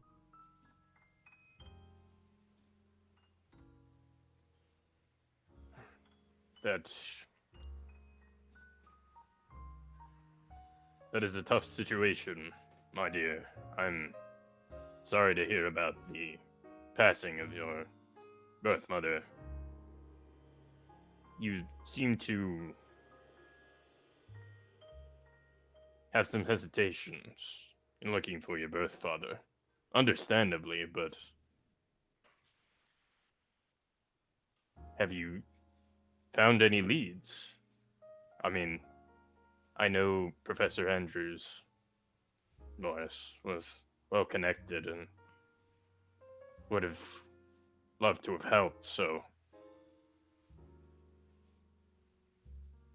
So she starts to chew at her fingernails a little, and she says, I mean, maybe. Not so sure, but would have been nice. And then at this point, you're interrupted by Jessamine, the attorney. She says, I'm ready if you are, Theodore. Of course. Of course, Miss Craddock. And I just, take Prudence's hands in mine and just kind of give, a reassuring pat and smile up at her, and then release her hands and go off to meet the attorney. And, in that same span of time, she grabs the other three of you, Elijah, she tears you from Marjorie for a little bit from the piano. She interrupts a milk chugging competition, and calls the four of you back through the library into the study. Now, for the rest of the house, the study's a little bit worn. It seems that Dr. Andrews spent most of his time in here. As in at the head of the table and in the entrance in the main hall, there is a stuffed bear's head hanging from the wall. His desk is covered in all sorts of strange things, various ledgers and notes and envelopes, unlit candles, what seems like a lantern that has sort of a strange coloration. It has some carvings too. It's a little bit odd, almost antique looking. The desk itself is very worn, nice and old. And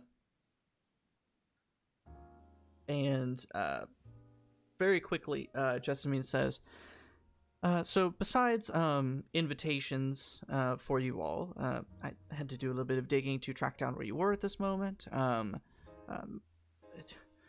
Yes, Elijah, you were a little hard to find, always being on the road, but managed to catch you a little bit. But I'm not sure exactly why he called all of you here. It was just the initial documents and then these follow-up letters or envelope. They're at least just envelope. She stutters eventually and just hands you the envelopes with your names written on them. And she immediately turns around and sort of gives you privacy to sort of open and read as she starts tending to some of the other books and notes. You start to open each letter, and I can send these to you individually, but I'll also read them out loud for all of our folks at home. Jonah, you open your letter, and it's same hand, same pen as the envelope. But on the... Ooh, that's so loud. On the entire piece of paper is a number in the corner, and then a sort of single sentence written across the middle. The number in the corner is 19, and the sentence reads, "Your secret is safe in the maw of the beast."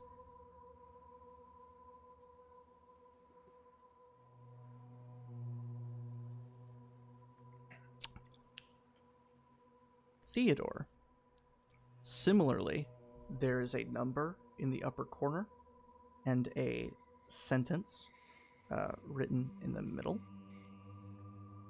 Your number is 4, and the sentence is, "Your secret is safe in the king's throne." With a capital K, king. Elijah.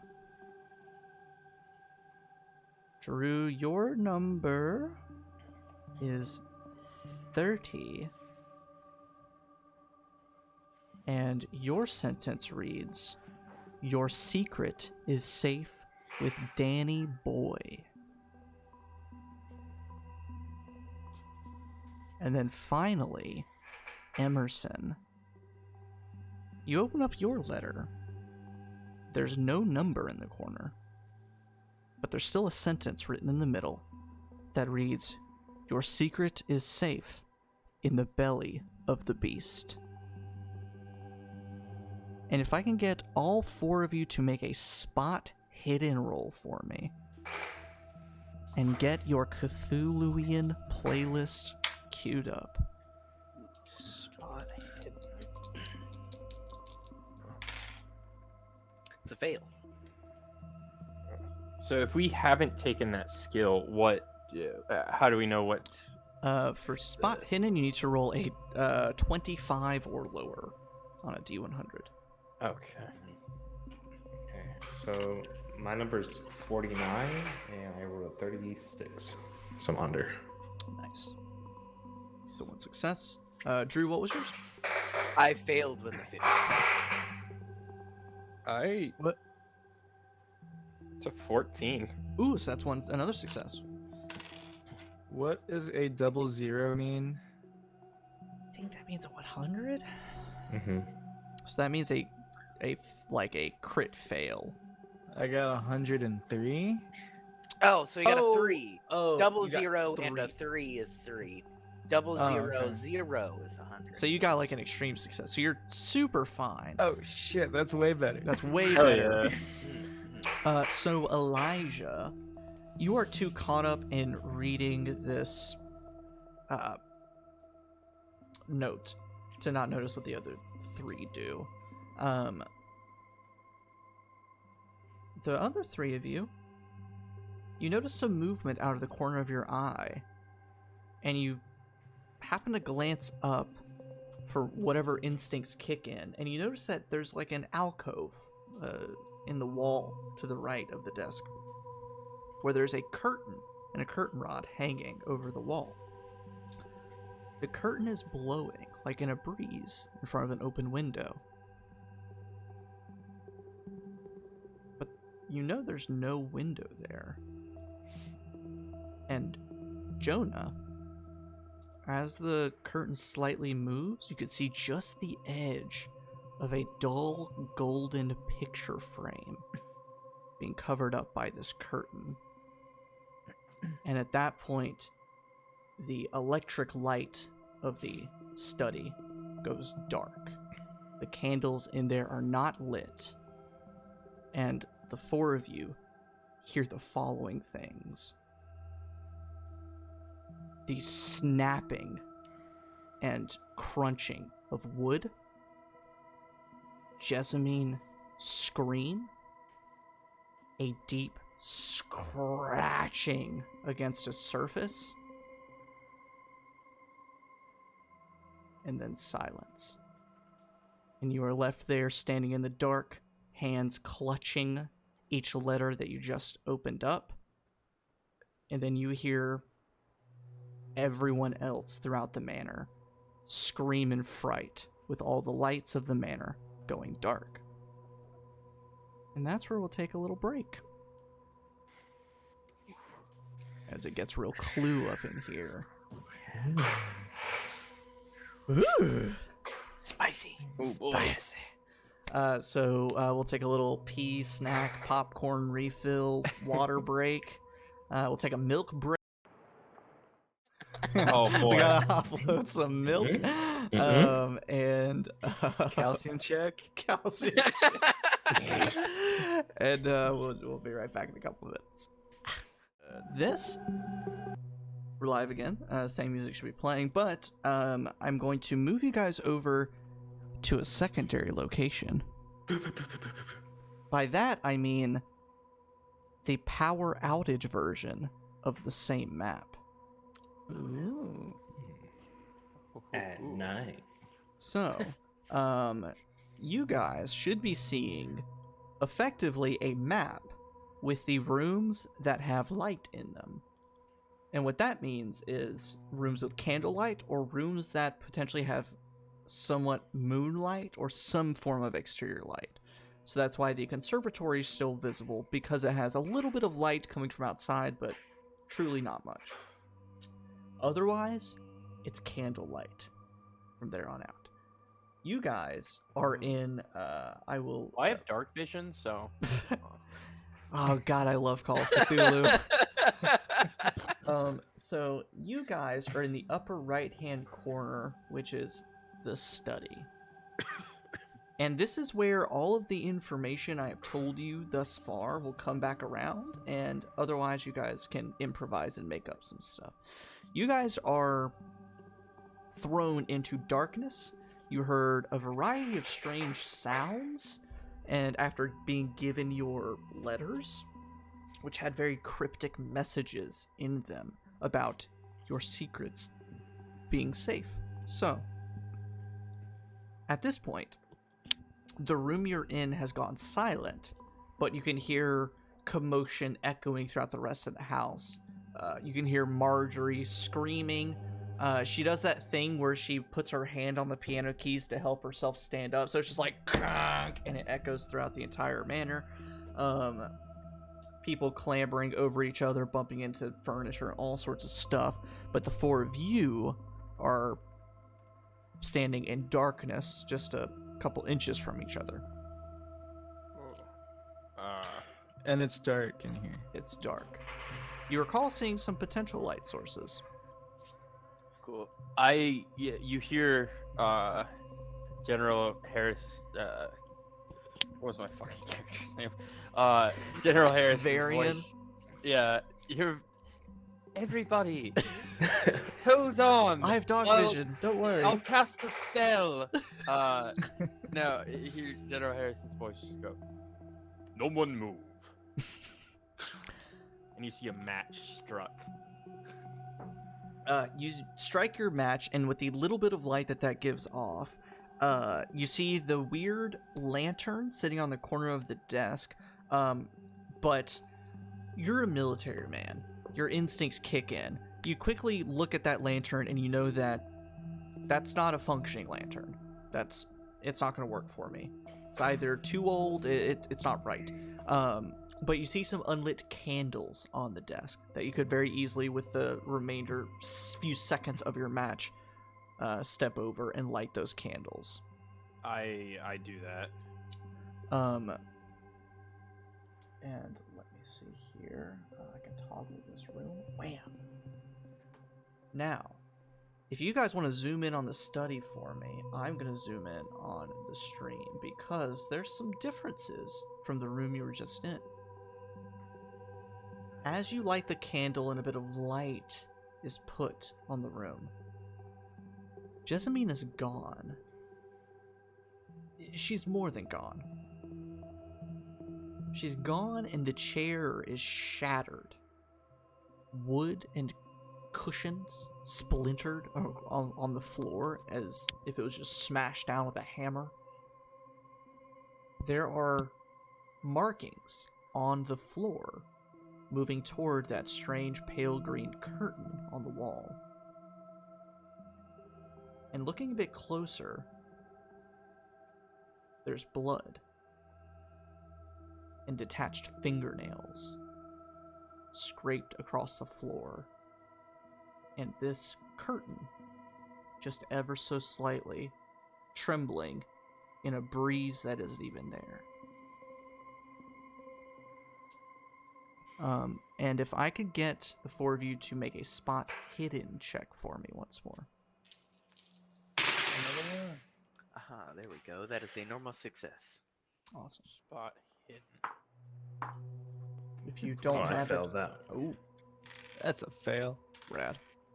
Yeah, failure on my part. So Elijah, what Drew or what Alan? Senior moment. Wait, do we have multiple candles? Yeah, there are two over on the desk. Can I ask the general to light one of the candles, and then I'll put one in an empty milk bottle so that it won't get blown out by wind? They're very thick. And then I can just, the like- neck of the milk bottle. I don't think it'll work out that way. Does he have a knife? I can whittle the candle, you know? Okay, so while you Fashion like a milk lamp. So you this know? is so as you guys are laying your eyes upon this scene, Emerson doesn't notice this because he's whittling at a candle. Theodore and Jonah, you notice the scratch marks and blood across the ground. But Elijah, what you notice besides those things is as you glance over your shoulder, one, the snout of a bear just over your shoulder makes you nearly jump out of your skin. Because it wasn't where it was originally.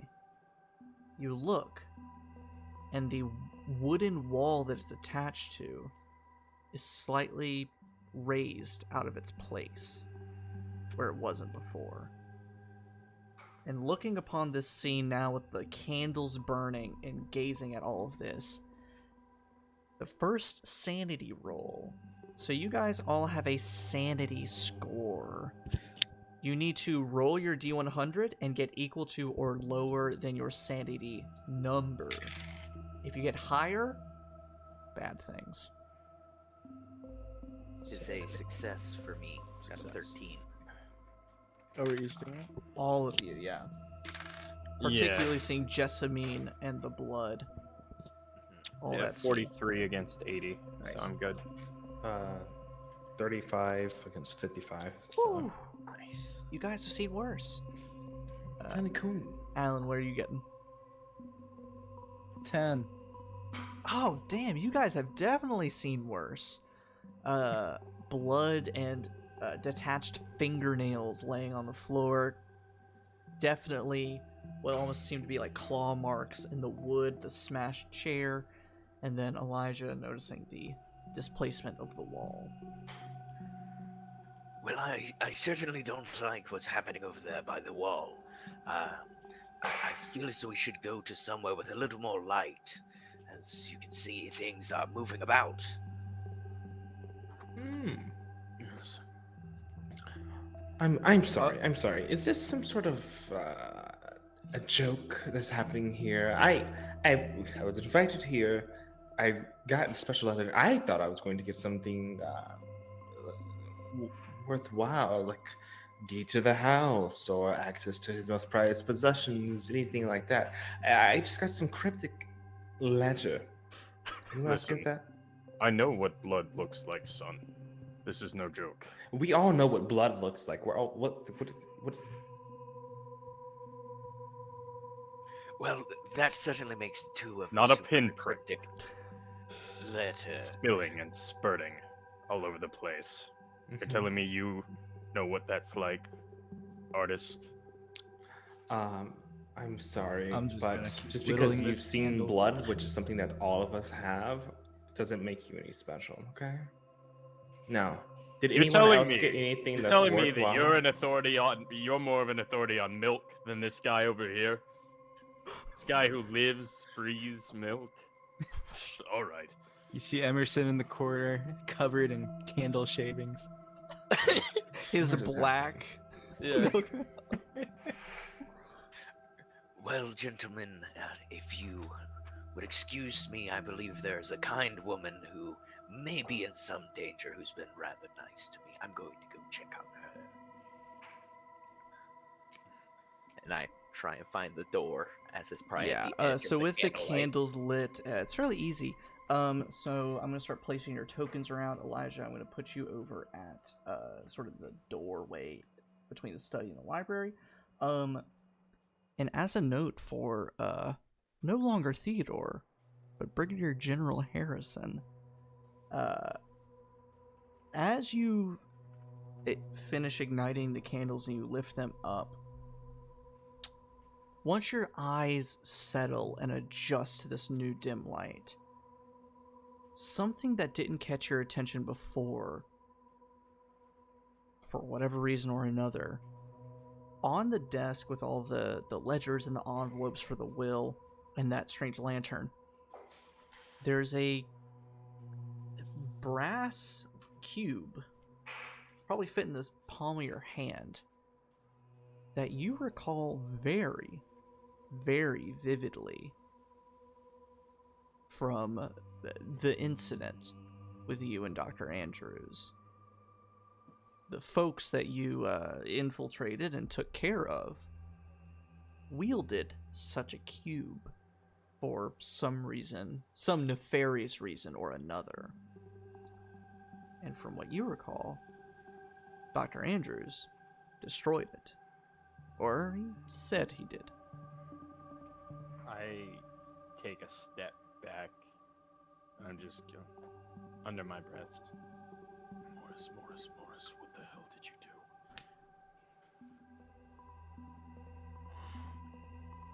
Do I recall there being anything like immediately dangerous about touching such an object?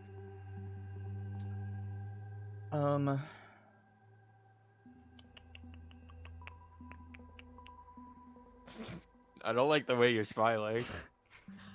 I really don't. This is a long shot, Brigadier General.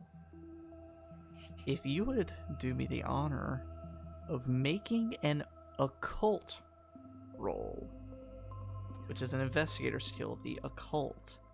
Okay. You need if you don't have any kind of investment in the skill, you need a 5 or lower. But essentially, in Call of Cthulhu, it's called rolling with sort of a bonus die. For the sake of ease, roll with advantage. So just roll essentially 2d100 and take the better result. You need a 5 or lower Okay, if you don't have 26 occult. and 54. You don't recall anything specific about it. You just remember it was sort of the center of whatever was happening. Okay. Is there like some cloth nearby that I could wrap this thing up? Yeah. Yeah, I make very sure not to touch it with my bare hand, but just with, through this military stoicism, a concerned and almost bewildered look, I wrap this thing up and put it in my pocket. Okay. Jonah and Emerson, as Theodore is preoccupied and Elijah steps over into the library, is there anything the two of you want to do besides whittling down a candle? Emerson, can I get your help for a second? The Yeah. milk. Isn't that what you called yourself, the milk? Either one is fine. All right, Mr. Jonah. The milk. It's just Jonah. You don't have to call me Mister. Do you mind looking into the maw of that bear head for me? So you have the candle lit. Sure, why not? I do that with the candled milk. The candle milk? Are you The drinking candle milk in too? the. No, it's a candle. Oh, it's I a can candle. drink some milk to that. Oh my Yeah. god. You ever drink the liquid wax? Just candle milk. Delicious. Good for your bones. I take out my milk jar candle lamp. My makeshift lamp. You make your makeshift milk candle lamp. Yeah. You walk over to that sort of vicious-looking taxidermy bear head on the wall. And as you sort of reach up, try to peer into the mouth and kind of lay a hand on it, the bear moves toward you. Make a sanity roll for me. So you have to get equal to or lower than your sanity score. 37. Yeah, I assume that's lower. I hope that's What lower. is my sanity? I don't know. It's your power. My power? 50. Biddy, so you're fine. As it moves toward you, you stop and you realize it moved because the wall is almost on a hinge. And so whenever you placed a hand on the bear, it rocked and moved a little bit. Ah. But as you sort of reach and move your hand through the teeth in the massive mouth of this bear, you find sort of this brass geometric piece. It's kind of like a weird, like, strange Z shape. Like it would fit into something, or it's just like a little standalone thing, but there is something in there. It's this little brass piece. I'll grab that. Is there anything else in there? Nothing else in there. I want to take a look at it. It looks like there are some engravings along parts of it, as if it would line up with something else. Did you lose this, Mr. Jonah? I did didn't lose it, but my letter said to look for something in the maw of a beast, and well, I guess this is it. So I'll take it off your hands. Thank you. The Okay. milk. Mine says I've got something in the belly of the beast. Oh, well, I look back at the wall. the belly is connected to the maw, I guess. Is it yours? Is it just the head of a bear? Just the head. On a I- secret door entrance. Push the wall. So the wall doesn't necessarily click back into place, but it seems as though the bear is sort of the center of this door, this panel of the wall that swings outward. Oh, out. Okay, I Yeah. pulled the wall. You pulled. There we go. It's dark beyond, and you hold up your milk candle, and the darkness doesn't yield to it. It's just darkness. And you've been here enough times, you know sort of the layout a little bit of this manor. It's set on a hill. Your best guess? This secret passage branching off from the study is physically, materially impossible.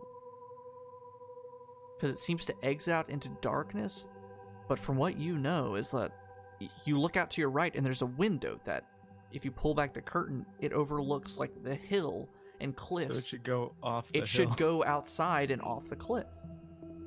But it goes into darkness, into like a tunnel almost. I say out loud. Well, that's not right. What is it that you spot the milk? Oh, the milk's fine. There's nothing wrong with my milk. But this here isn't right. This area.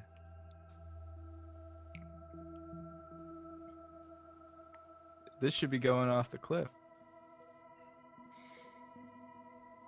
At this moment, as you deem this door should be going off the cliff, Elijah, moving into the study, I assume you grab a candle so you have a little bit of a light source as you proceed further.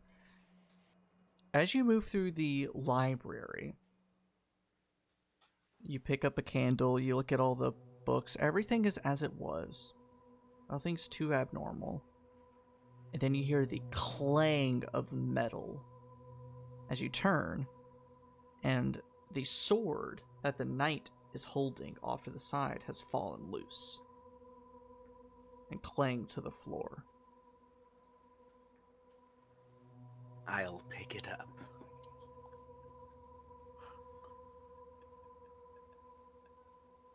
Do you put it back or do you just wield the sword? I wield the sword. Fuck yeah. As you make your way to proceed further, candle in hand,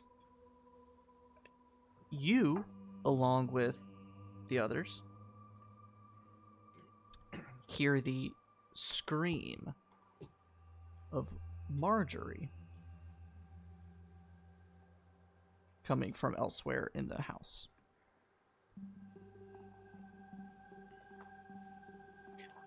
Wait for me, I will find you. I am coming. The rest of you, are you with me? Absolutely not. I'm not going to head towards the screaming. What is wrong with you? Well, it sounds like she's in danger, right? And We've got to face it at some point Some help. before it picks us off one by one. We've already lost one person tonight. Are we going to let another one be taken from us? how about this? You lead, and I'm going to stay in the back. Well, of course I'll lead. I have the sword. Where Yeah, did you get a and we sword got- from? It was over there. It crashed on the floor. I picked it up. I figured I could use it. And we got the lights. And I have a gun, so that may come in handy as well. Okay, all right. Oh, Resort to speaking weapons. of which, I have a gun too. This Everyone sword has just a like that. weapon. Okay. All right. Interesting. Interesting. There's one last thing we should probably check before we run off. Anyone notice anything strange about that curtain? The one that billows with no wind. Exactly. Yes. Mr. Harrison, why don't you, or Brigadier General, Harrison, thank you very much. General Theo, General Teddy, do you mind checking that for me? Stay here. No, I definitely will. Xavier's using the would you kindly strategy. Yeah, right. Yeah. Brigadier General, you go to investigate the curtain. Yeah, I'm gonna call Elijah over. I'm just gonna say, with the sword, lad. Pull it aside. I'll be at the ready. I bring put the a milk in my other hand to brace. For All right, hold anything. up my pin.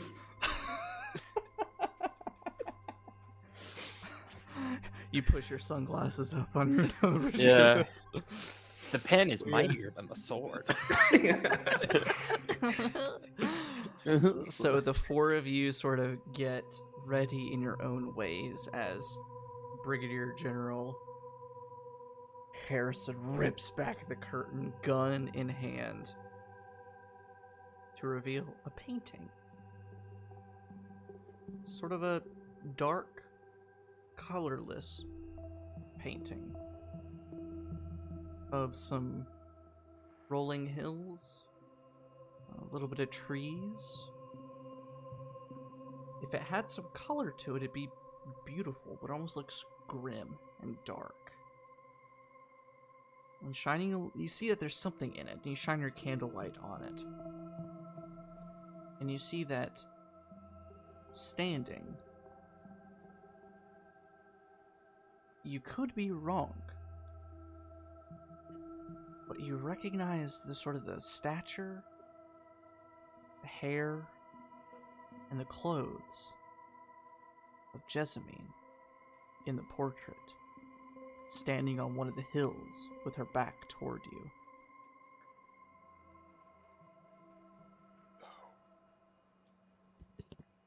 Dear God. Do you see it as well? Let's not jump to conclusions here. Okay, what are you going to say? She got dragged and pulled into the painting?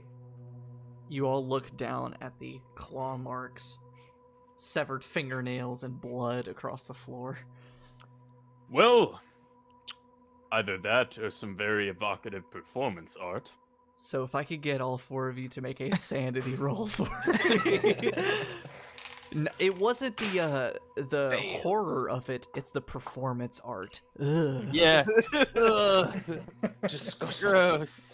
I succeeded. 44. Okay. Under 55. I super succeed at a 3 Oh, fuck yeah. Dude. Ooh. out of 80. Uh, Old man's keeping it together. Got an 80 sanity? Dang. Yeah. 34. Awesome. So, Drew, you take 2 points of sanity damage. Oh. And so for you all, this is the first time that's happened.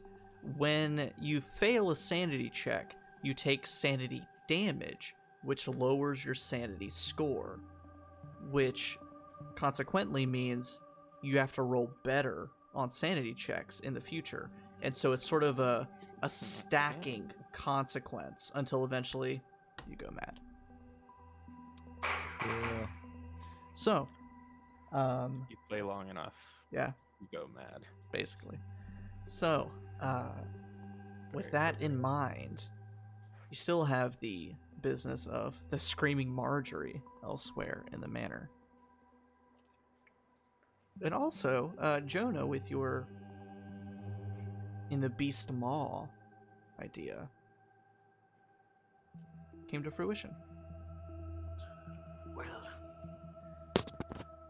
I fear as though my clue may have something to do with the piano and unless any of you can play, I may need Marjorie in order to find one. Because I it don't says suppose- something about Danny Boy. And this is a freebie. Drew. Danny Boy is a nice old Irish tune. I could sing it. Yeah. Can I play it on piano?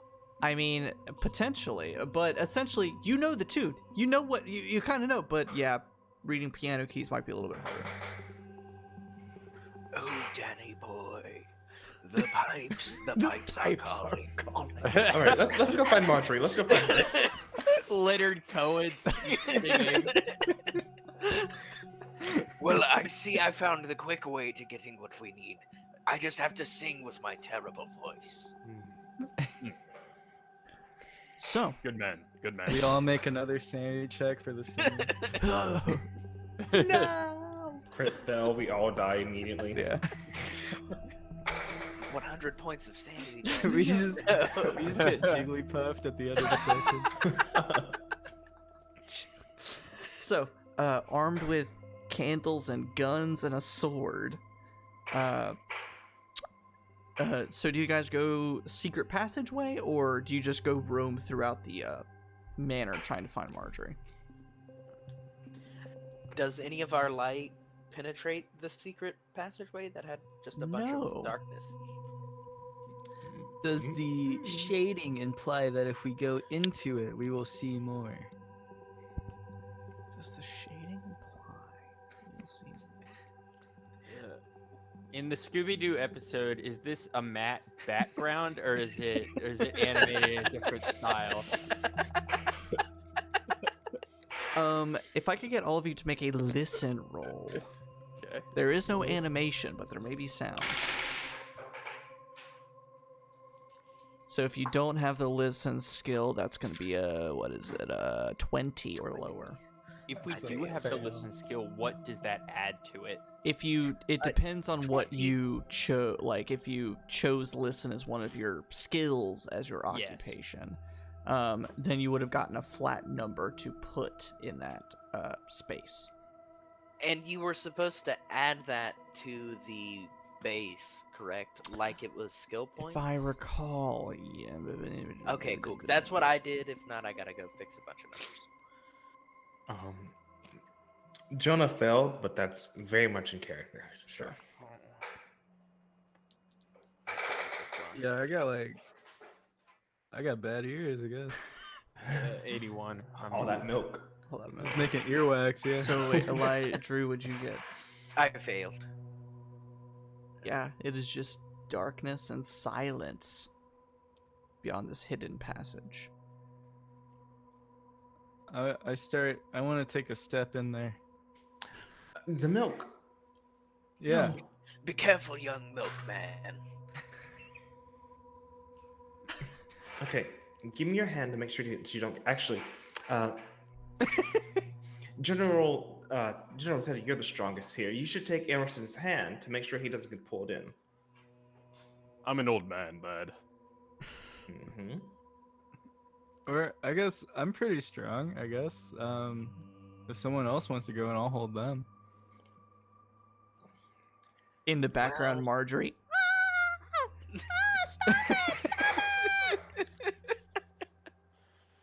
All right, fine. The milk. I'll take your hand.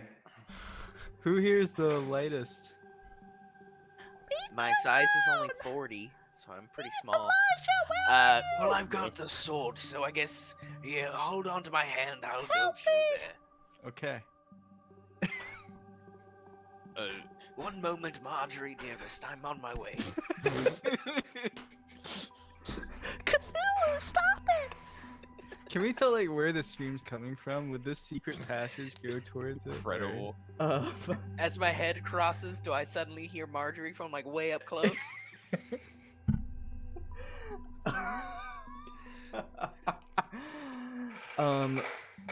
As the milk passes through the secret that sounds like a euphemism. The milk passes through the secret passage. I know, it was It was me. yeah. Oh, it's I'm you. good. Yeah, they're holding Yeah. onto me. I've got the He's sword. being I'll poke. supported by the milk. Yeah. Classic.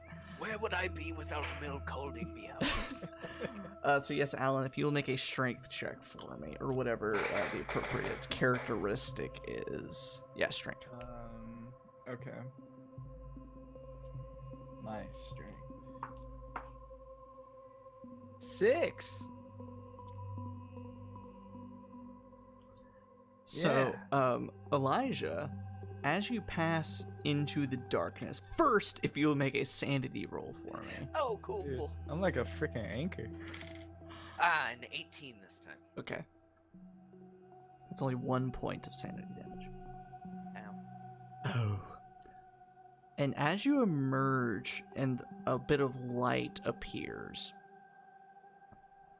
I can show on the map a little bit because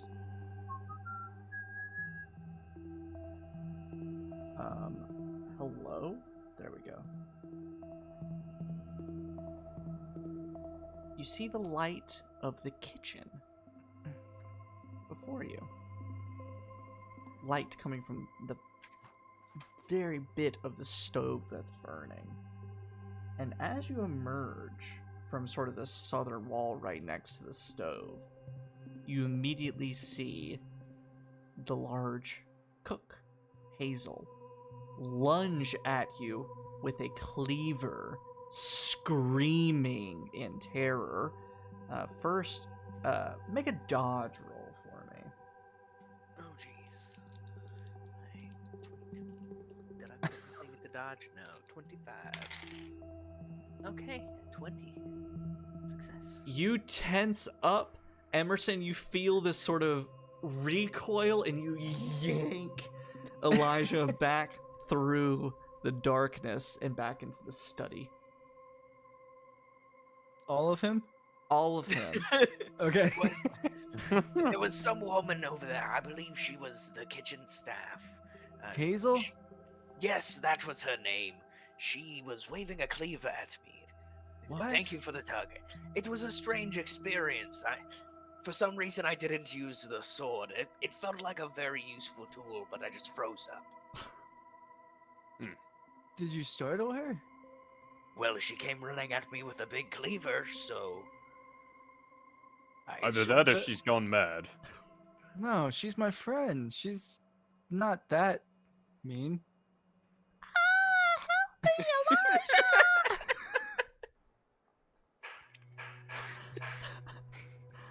She would run at you with the cleaver. I wish I had a cleaver right now.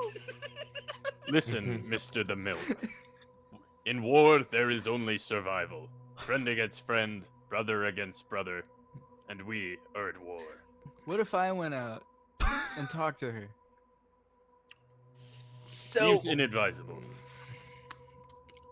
The Was the kitchen's down the hall. You don't have to go through the darkness. Yeah. But Could no, I it's on hear- the other oh, side of sorry. the manor, right? Yeah. Yeah. Could I hear Marjorie better from the kitchen She's still screaming. or from here? From here. You could hear her better from here in the library. Oh, okay. well, it seems as though she's... Well, Marjorie is closest to the library, so I will not be going through the dark. I'm on my way. Just one moment. He won't go away! Keep up the good fight, dear. I'm 65! Keep it up. All right. Let's go find this Marcia lady. Onward and upward, chaps. The milk. No more darkness for right now. Just yet. Okay. Uh, I'll go out in front because I have the light. Sure. Or one of the lights. The milk candle, of course. So, stepping out into the library, you guys group up in whatever means necessary. With enough checking, once you get to this sort of bottom side of the library, as Emerson climbs across the table, you eventually deduce that the sounds, the screams of Marjorie are coming from the parlor. The sort of lounge area with the fireplace where the piano is. Oh, okay.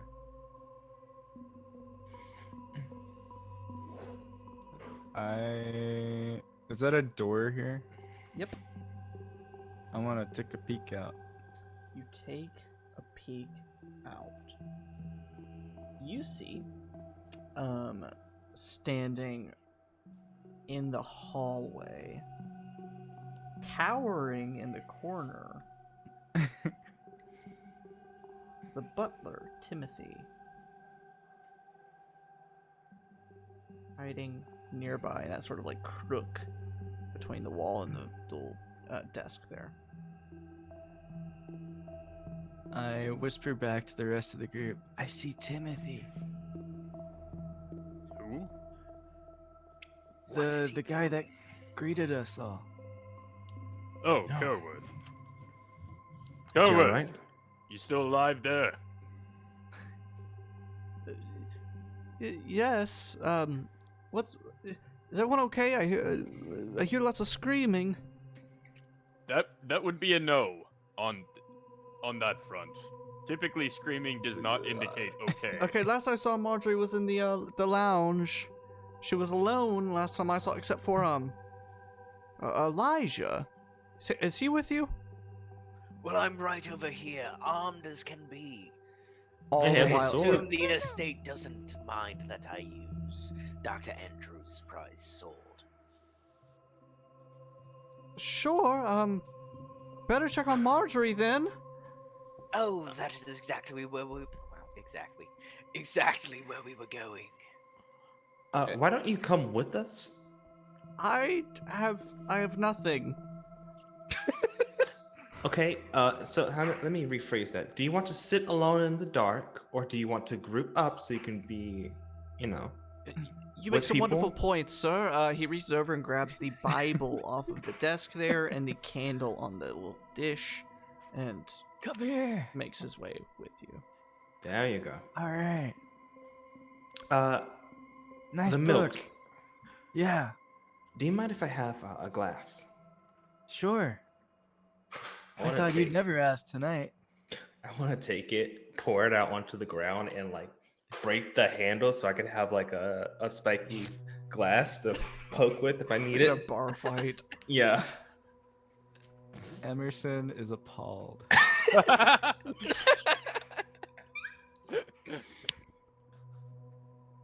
And he heads towards the parlor room without a word. Viscerally indignant. As you get over there and reach for the doorknob and go to open the door, you hear a thud. And Marjorie stops screaming. Oh god. Oh no. I barge in. You barge into sort of this like little side nook area where there's like a little couch, a little table and desk, and you can see the fireplace creating sort of a silhouette effect against the chair and sofa. You don't see anything at first, but then as you creep a little farther and assuming people creep along with you, in between the piano and the bar, you see Marjorie laying on the ground in a pool of liquid. You're not sure if it's... First, your instinct says blood. Actually, your first instinct may say milk, and then you're like, no, it's probably blood. And then you see standing over her the tall, lanky form of Leon holding a broken wine carafe. The glass and wine spilled all over the floor. And as you round the corner, he turns with this inhuman look on his face and makes a break for the door.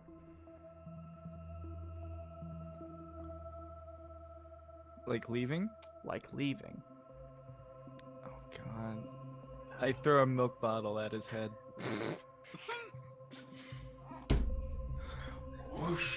Appalled at myself. Make a throw roll. Hey, I'm good at those. You're good at those. Did you prepare for this? You gotta toss those milks, you know? You never know. Yeah, All and of it's my- glass. It's gotta be an expert toss to land smoothly. Mm-hmm. All of my non-career skills that I upgraded are like physical stuff, because I figured like, you know, a guy who lives on a farm is probably just doing like sports or whatever, or Fucking just like jacked, yeah. roughhousing. Yeah.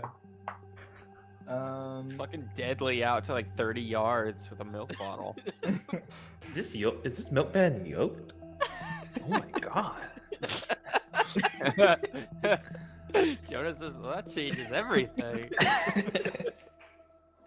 I got. Oh, I don't know what that is. 000? Oh, 100. Is that 100? Hold on, let me double check because I think the rules might have a different interpretation than I typically do.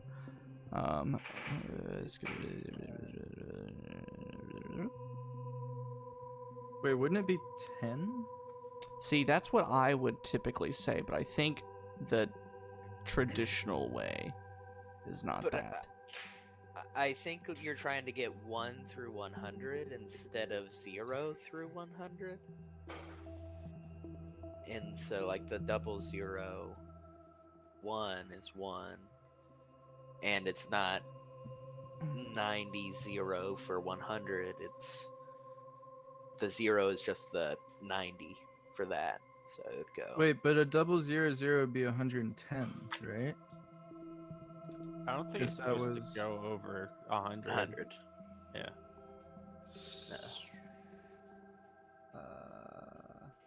I don't know. This is always a debate, and we always have to look it up. Yeah, so let's see. Are they just opposite, I guess? The zeros on each one?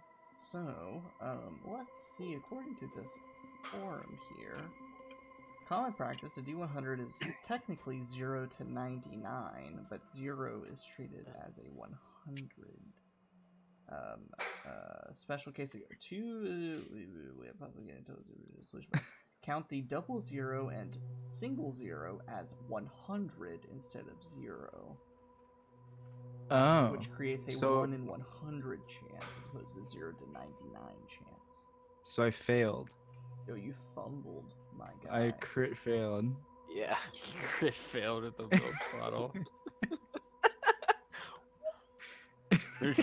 How mean do I want to be? It's a one shot. Let's have fun with it.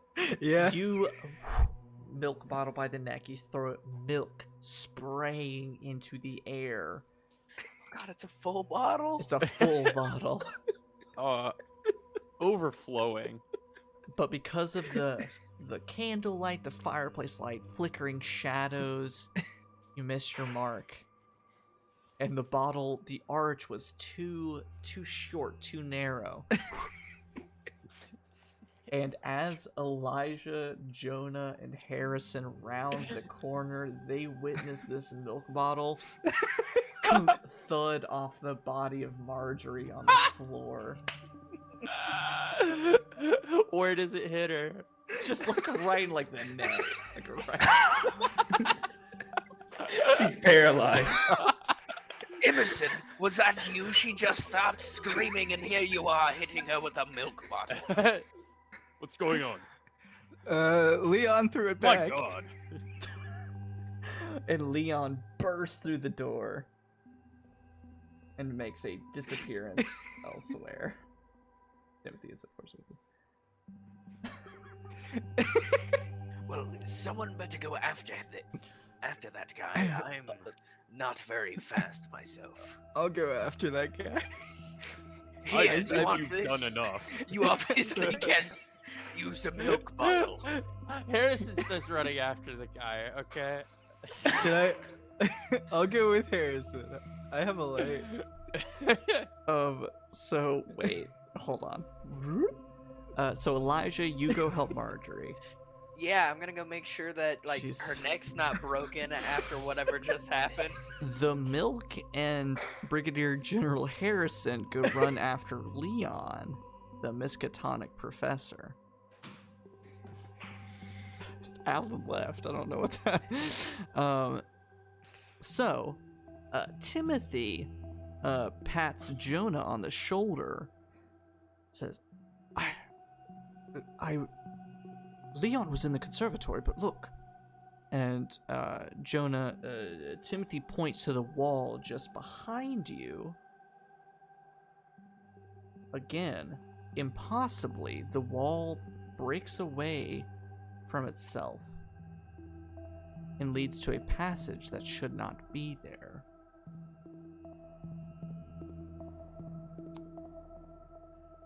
But as you look up, Elijah, bam, Harrison, bam. You split the party. So, first up, Elijah, if you will give me either a medicine or a first aid check. Okay, let's see. I think both of those are untrained. Is there a forgiveness check whenever Marjorie wakes up? If Somehow I skipped it. If. First aid it is. Alan. How'd you die? Oh. Some jackass just threw a milk bottle at her. Hey, Drew, you're in I love. failed. Hey, you're in love, so make a bonus die. Oh! I was really close. I got a 38 out of 30. Oh, 58. CPR ensues. Harrison and Emerson, as you bust out into the main hall, you have light sources in hand, so I will toggle that area a little bit for you. Toggle that shit. Leading to the front door.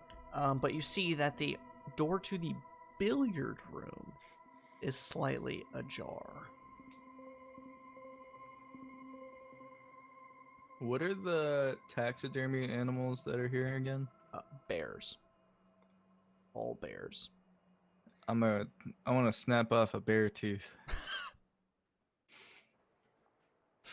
Sure. It takes a second, but snap off a bear tooth. Oh, and is that rug actually there? Is that rug actually? The rug is actually there? Is there? Wait, I got belly of the beast. Is there like a bump in the middle of that rug? Is there a bump? What, is the rug pregnant? Like it might, like as if there might be something. You under walk it, you know? across the rug, and it does. There's a different sound than the rest of the floor. I lift the rug. There is a hatch beneath the rug. I'm surprised, but ignore it and approach that slightly open door with the bear tooth, with Harrison, hopefully. Crazy. Keep walking. Don't like that. Wild. Who would have thought? I knew I shouldn't have given you guys a puzzle. So you guys walk to the slightly adjacent door, creeping up ever so slightly, and the scene you find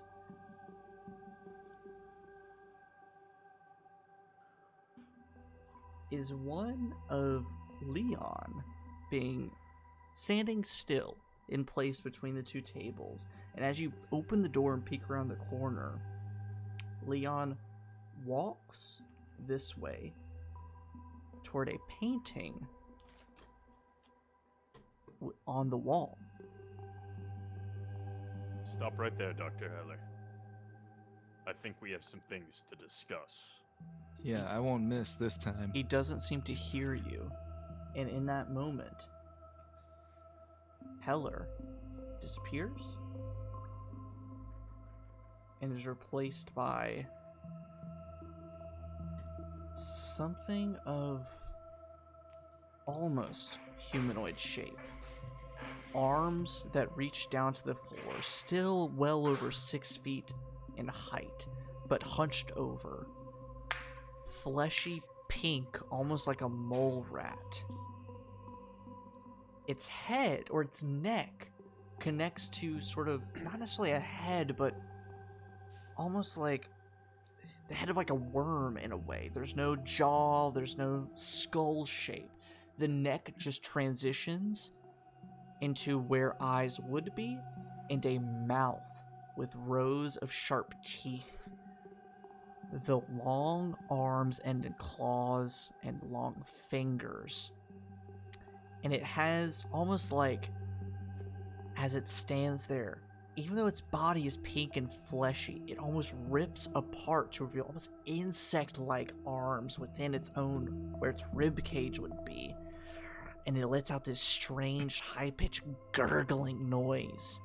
And I need Emerson and Theodore to both make a sanity roll for me. Yeah, I passed.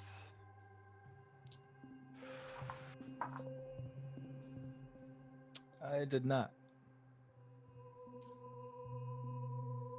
84 for 50 sanity. Okay. Brigadier General, you take 1 point of sanity damage, so reduce your sanity by 1. So then that will be your new target number. And unfortunately, Even with the success? even with the success. Oof. All right. Emerson.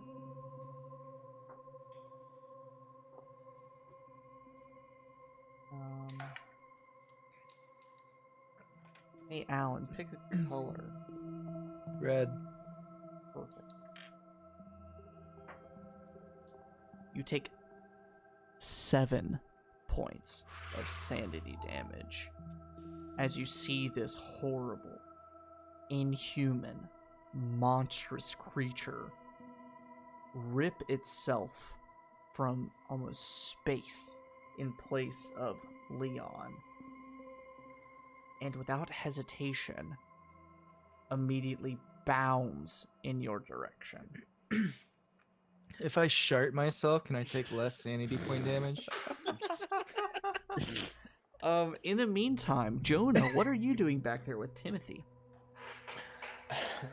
I am just I just look at Timothy. You're right. You doing okay? No, but I have no idea what's going on. I'll help whatever way I can. Listen, we saw some pretty strange things happening there. Sure. There is a wild theory going on that Okay. Jasmine got devoured by a painting and she's stuck on the inside of it now. There's also a portal that leads to the other side of the kitchen. However, there's a screaming lady with a cleaver on the other side of it. Do you know if, let's just say it. Do you know if the good doctor, before he passed, did he dabble in any anything strange? Of course, but of course, strange. Oh, strange books and texts, and he was an art collector a little bit, but of strange art that I had never heard of, and strange artifact. Have you seen Prudence? Did you see Prudence on your way in here? I did not see Prudence. Okay, well, it looks like you all have this a bit covered. I'll help in whatever way I can, sure, but I'm gonna go make sure Prudence is fine. Find out where she is. Do you know the last place that she was? I assume still cleaning up in the dining hall. Maybe Do you helping in want the me kitchen. to go with you? That's up to you.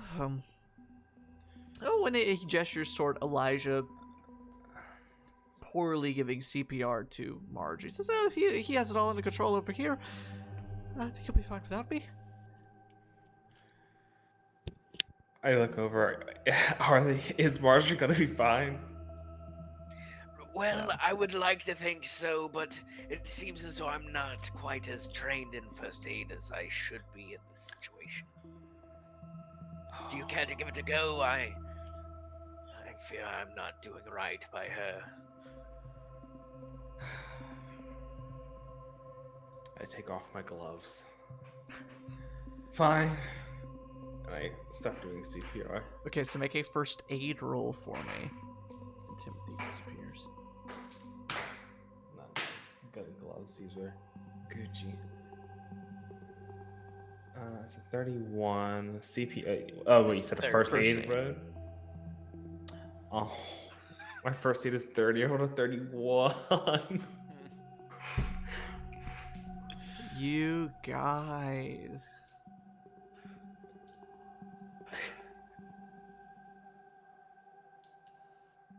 Marjorie's old. She's not coming too. Have you tried mouth to mouth? Well, no, I hadn't quite thought about that. I'm old-fashioned, but I'll get to it. In the meantime, Emerson and Harrison, this horrible, fleshy, toothy creature is running toward you. Cool. One end Grey's Anatomy, the other end X-Files. So this here on Spending the the right past- is our X-Files room. This one is our Grey's Anatomy room. This is our Great British Baking Show room over here. Yeah. I've been spending the past 5 minutes Googling how to weaponize milk. God. Milk is not flammable. Powdered milk probably is. Would I have powdered milk? I doubt. I mean, maybe. Pretty much any powder aerosolized is highly flammable. Just putting it out there. Create a little dust explosion. Yeah, but okay, I already have my weapon. Can you move and take an action? Yeah. Is that Yeah. okay? Cool. I just like have a horrible flashback to earlier events in my life, and just go like, "Dear Mother of God." Oh, as I start backpedaling, and yeah, I'll take a shot and I'll start moving back. Perfect. Make a firearms roll. Okay, and that's D100 Yep. against my firearms stat, which I took firearms handgun. Okay. Nope. 82 against 60. You fire wildly. The rest of you hear a gunshot echo throughout the manor. Emerson, is there anything you want to do in this situation? Can I go this way? Sure. Towards the, I guess this is like alcohol stuff. Yep. Grab a bottle of wine. Yeah. You do so, and this creature hits a painting on the wall and disappears. Oh my god. Okay. Yes, Drew. So, since Carson hasn't played before, I wanted to mention most firearms have a number that you can shoot in a round with a normal die roll, and then you can fire a full number of shots, just kind of firing rapidly, not really getting an aimed shot at the If I were, second. I think with quick, I had like, oh, did I they think not do quick start rules doesn't include. Oh. Maybe. Act that deck. Firing 2 to 3 shots. If I apply penalty. one So yes, penalty. Carson, if you wanted to shoot more than once, you could. You'll essentially just each shot will be at disadvantage. Okay, I'll keep that in mind, and going forward, thank you for pointing that out. And also, if you are point blank range, you would get advantage on the roll effectively. So basically, I'll let you re-roll that, since you probably would have been in point blank range for that shot. Ooh. That is a 44 against my 60. So you're using a handgun, right? Yes. So if you'll roll a d10 of damage Okay. Don't fail me now. on this. You failed me. It's 1 point of monster. damage. Fucking bullshit dice. R.I.P. Fucking bullshit dice. So the Dice bullet jail barely immediately. He accidentally- grazes this creature. He accidentally brought his grandson's BB pistol instead of his actual service pistol. Yep, definitely. And then the creature disappears, and those of you in the opposite room hear a gunshot come from the game room. I immediately get up and You I stop. try to help Elijah up. We have to get moving. Thank you. We should probably go see what was happening there. Marjorie seems lost at this point. She'll be fine. She'll be fine. Oh, the optimism of youth. Let's see what's happening with the gunshots. So you two bust through that door and notice that the bearskin rug is overturned, revealing a hatch beneath. You see Harrison in the hallway, his gun smoking ever so slightly. And Emerson nowhere to be seen, and Leon nowhere to be seen. Wait, did you guys leave Timothy? Oh, Timothy ran. Oh, I forgot. Oh, Presumably to yes, find Jonah, where trinkets. did he go? Timothy's the only smart one here. Timothy knows what game he's in. He's like, oh, it's I called wanna- Cthulhu time. I'll run Yeah. away now. Yeah, whereas Elijah's over here with the sword, just like, fuck yeah, D&D. Oh. No, it was more so Elijah ran around with the sword as to act the old man playing knight in armor to find Marjorie, and Aw, then gets Don there and she Quixote. dies. Don Quixote. You guys, bearskin turned up to reveal the hatch beneath. Emerson, you notice, even after diving off to the side, the picture that Leon was walking toward is a similar sort of landscape. Not exactly the same, but a similar landscape with a Leon-shaped statured person standing within it on the horizon. Jesus. Okay. And I'm I gonna toilet wanna- cat while you guys make a plan real fast. Because you have some pieces that, you need to regroup and make a plan. Cool. Yeah, I look back with kind of this, not full panic, but kind of like a look of, like a wild look in my eye, and just go like, Oh, it's you. Leon. Painting. Ugh, And I am definitely horrible. more shaken. Just like, what just happened? I don't know. You tell me. Something Leon strange and painting? Horrible. There was a worm man. That's one way of putting it. You, A worm man. yes. I managed to graze him, my bullet, and disappeared back into the painting. And Leon is this worm man. No, he's in the painting. Oh, I don't know if he transformed into this worm man or the worm man changed places with him, stole his form.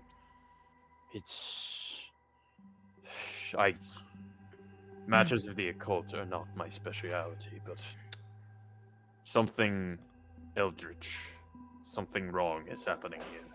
I lean over to Elijah.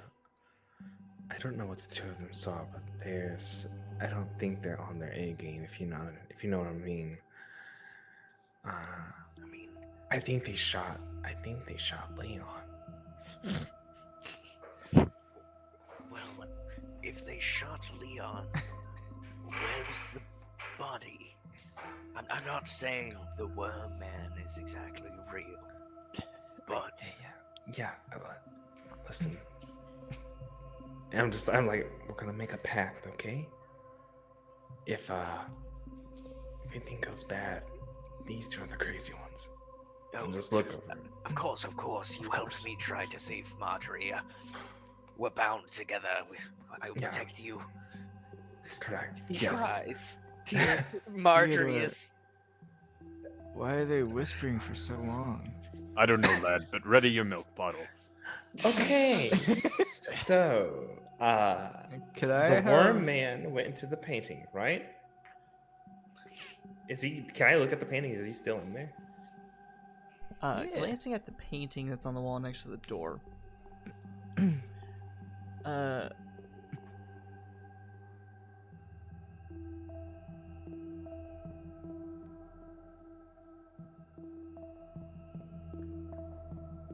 You see similar landscape painting. As you focus on it, looking through the beautiful forest painted in this artwork, you don't recognize the artist, but you recognize its craftsmanship. It's very well done. And the forest is rich and vibrant.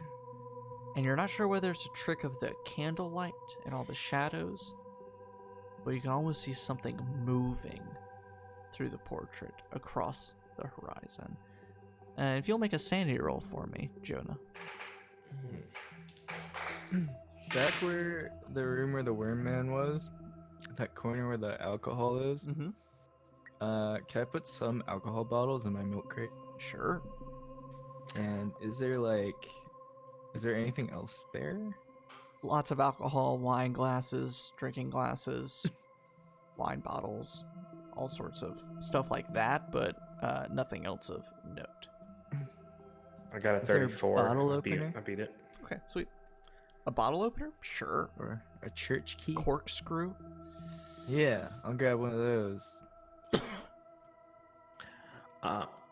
Can I take the painting and just take it off the wall and face it down? Sure. Yeah. If they're jumping, I'm just going to say, hi, yes. If they're jumping in and out of the paintings, let's just make sure that we block off their exits. Not a bad Flip idea. them over? Yeah, if you see any artwork, just flip it over or tilt it downwards so they can't. So, Elijah, one of his skills that was his personal skills was occult because of his personal secret he sent to you, and just kind of his book dealings in general, dealing with rare books. Mhm. Can I make some sort of occult roll to see if any creature like this has stood out in any of the strange books I've collected or read? Make an intelligence roll, sort of an idea roll. So what is Bonus a fumble? Die. Bonus die. Gracious my lord. Ooh, 5. That is an extreme success. Perfect, because there's a lot of stuff that ties into this with your character. And so it's like, it just makes sense for you to have all the benefits in the world. With this creature in particular,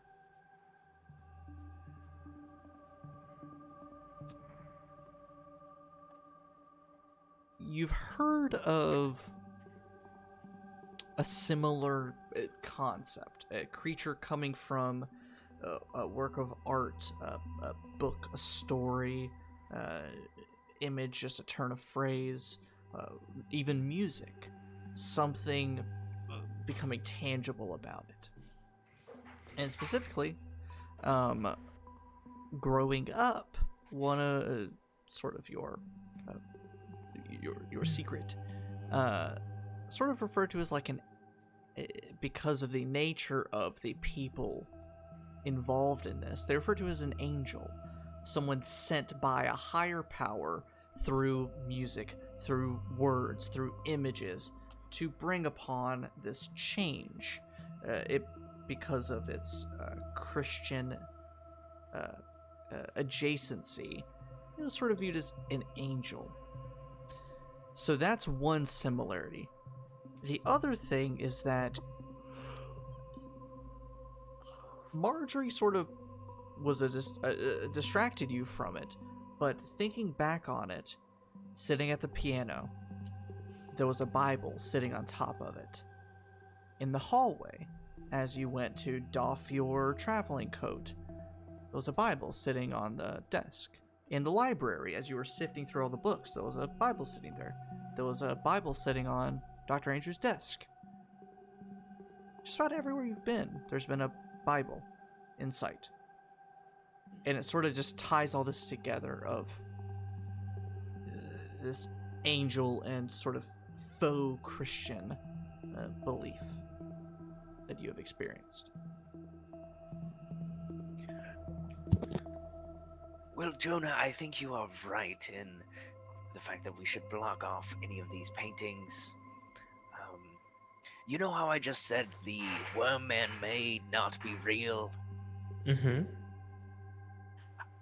I have come to believe that the worm man very well may be real. Oh gosh. I've at no. least You're damn The right 2 it's real. seconds.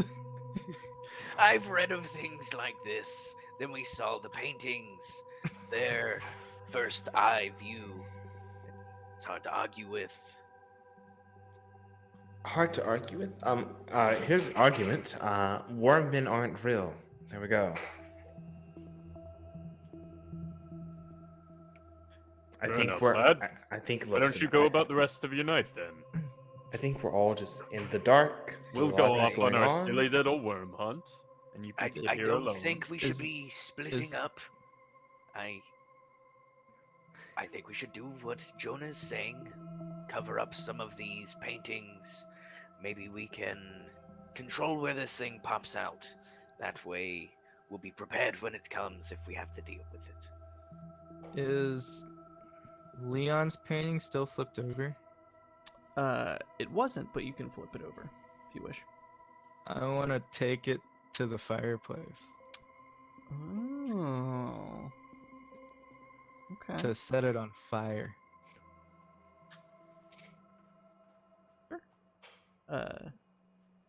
Group? I see a lot of you being like, does anyone contest? I'm going to take the painting and throw it in the fire. Okay. So you watch as the milk walks over, takes this painting off the wall of this beautiful Worst landscape name. with Leon on the horizon, walks across the hall to the lounge area, to the fireplace, hucks the painting in. You wait a moment as it catches fire. I grab one of the fire pokes and really get it in there. And you all hear the bloody scream of Leon for just a moment. And then the painting starts to crackle and turn black and wither away. Wait, did I kill Leon? Congratulations, Jonah. There's an opening at Miskatonic University. All right. It's the fact that the first, PC murder of an NPC was fucking the milk. Burning a man to death.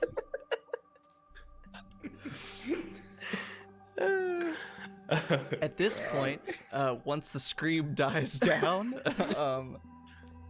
those of you in the hallway, so everyone except Emerson, you hear a... Emerson's responsible for every death we've seen.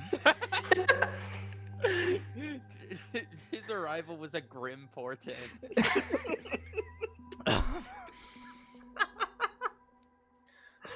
We'll say Harrison because you've heard the most tuned to it.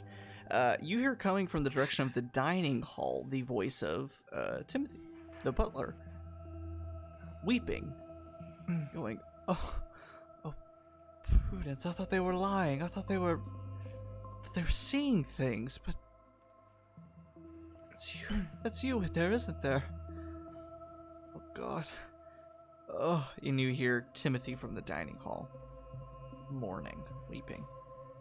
Wait, he's talking about Prudence? Yeah. I'm gonna run in there. I join y'all with fire poke in hand. New weapon acquired. And remorse. You see Timothy on the opposite side of the dining hall has taken a painting off of the wall and is sort of looking deeply into it, kind of weeping to himself, saying, essentially saying, "Prudence, I'm sorry.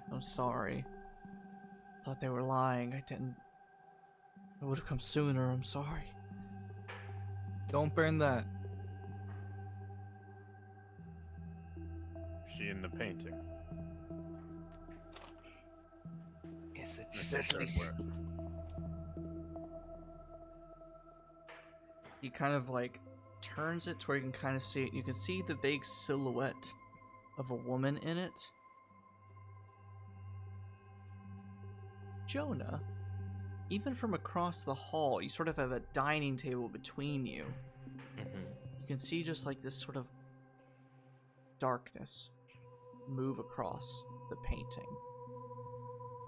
Just for a moment. And as Timothy is like turned to you, kind of showing you the painting, a clawed, fleshy hand reaches out and rips him down into the painting to where only his legs are visible from your side. Oh. Mary, Mother of Like, God. like it's swallowing him in. Like it's kinda swallowing him. I go and grab at his legs. I grab the painting. I grab his. I'm trying to pull, and I just shout, "Flip the painting over! Flip the painting over!" So- so How much of like the creature's arm is sticking out to grab his head? at this Do I point, have it a- happens so quick that now it's just his legs. So creature has vanished back into the painting. Well, I'm not gonna cut his legs off. That seems like cruel. Wow. I'll wait on that. Is it?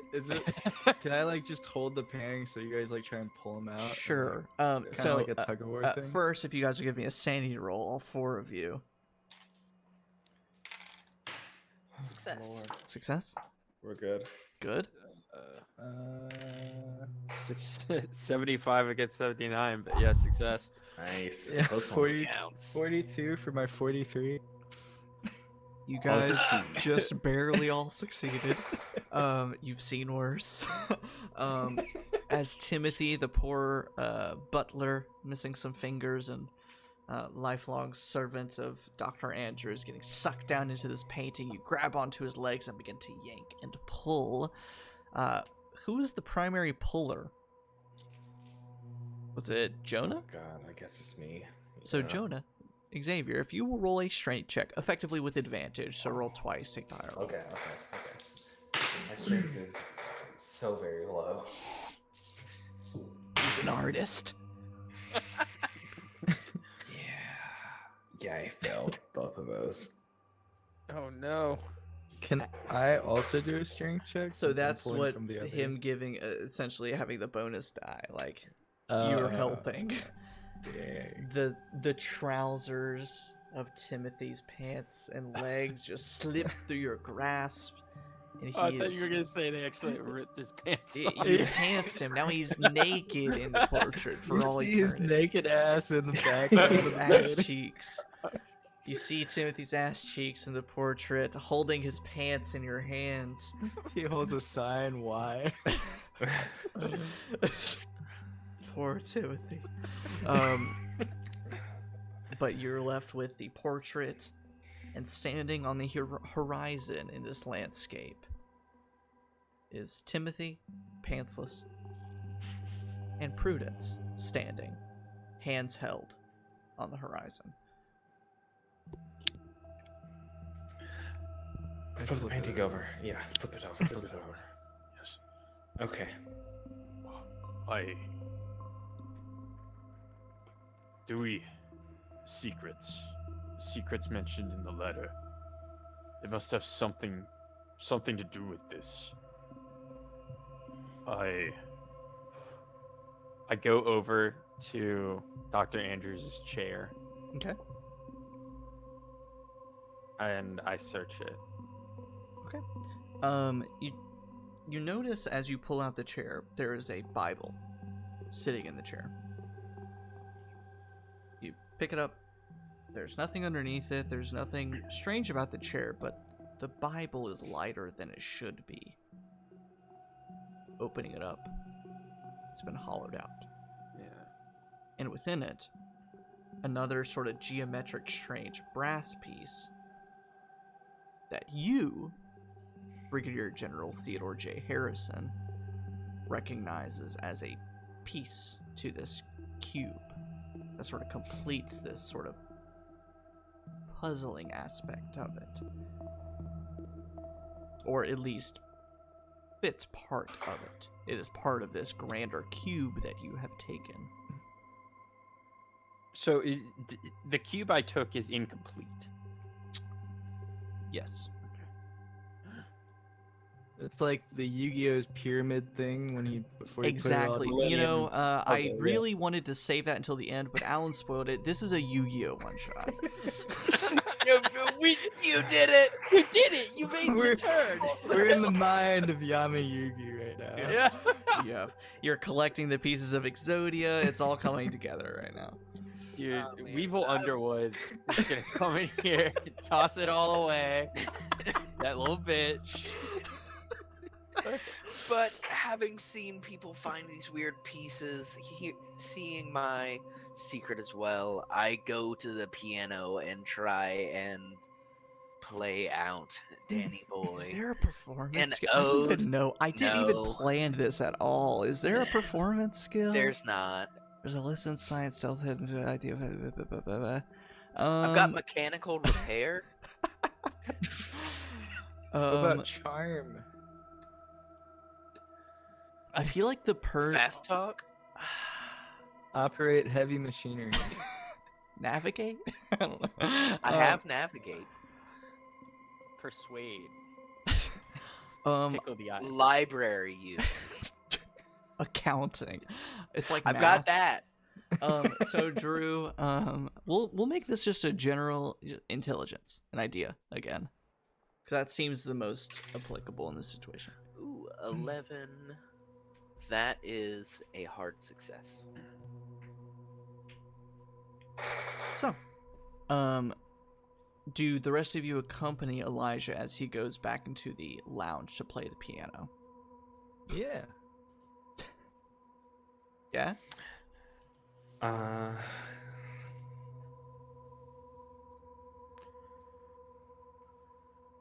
I need to find the other paintings at this point.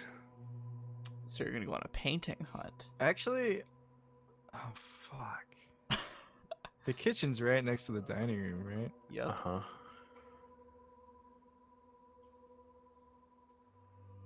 I want to peek into the kitchen. Actually, while he's doing that, can I look into there's another like head on the map. Can I look into that one too? See if I find another piece in the dining There's room? another head on the map. Oh, I see what you're saying. Yes, you can go check that. Emerson, you go check the kitchen. And Harrison, what you gonna go check or do? Okay, well, I've found my piece. So, Jonah and Emerson are going where? Dining room, kitchen area. I'll follow.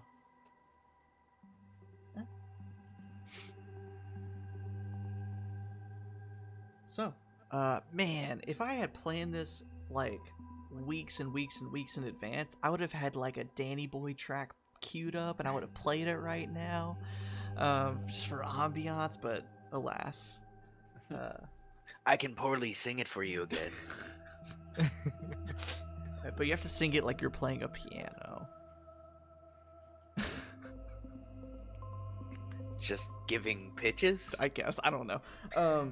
So just imagine with me in your mind's eye as the three of you cross the dining room, the face-down paintings as you approach the kitchen area, where Hazel is apparently waiting with a cleaver. Danny Boy playing incorrectly a little bit on the piano. There's a couple like pitch retries. Like, oh, Danny Boy, like it's like a little off, and you're like, okay, let's try that again. But eventually, Elijah, you get the kind of melody down and you start to play it. Emerson, there's no sound coming from the opposite side of the door to the kitchen. But as you slowly start to creak the door open, you hear Hazel, "I got you, you son of a bitch!"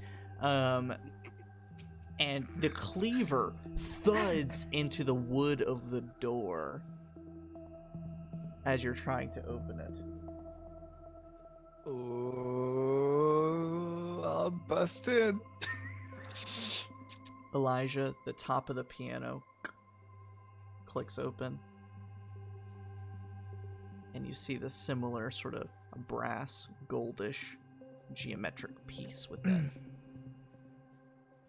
Well, my first performance was to you, Marjorie, dearest, but I assume I should take this piece and get back to the rest of them. She lays bleeding on the ground. Milk bottle. Neck bruise forming. An ignominious end. The Elmerson Farms So, brand logo is on her neck. What color is the milk van you drive around? Me? Yeah. It's like a.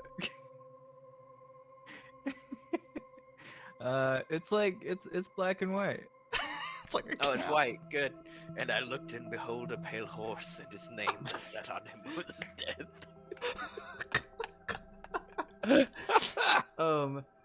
Emerson, you bust into the kitchen, and Hazel on the other side with all of her strange jewelry. She grabbed a paring knife off to the side.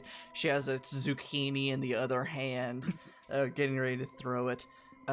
She says, "Oh, thank God it's you. What the fuck is happening?" There's worm people. Worm people? What the fuck did And you just people are say? going into Worm people? paintings. Is that what you led with? I mean, there's a servant store right over here. We can leave. What? Worm people? I'm confused. And there's paintings. Yes, there's it's a. And I think I killed Leon.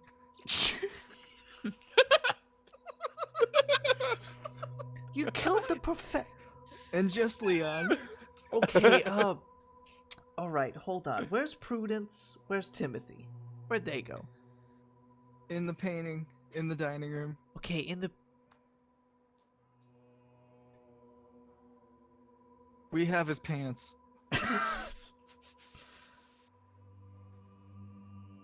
Is there anyone else? Yeah.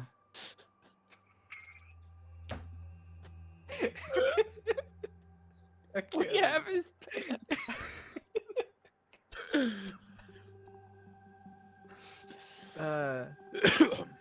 There's Jonah and Theodore and Elijah.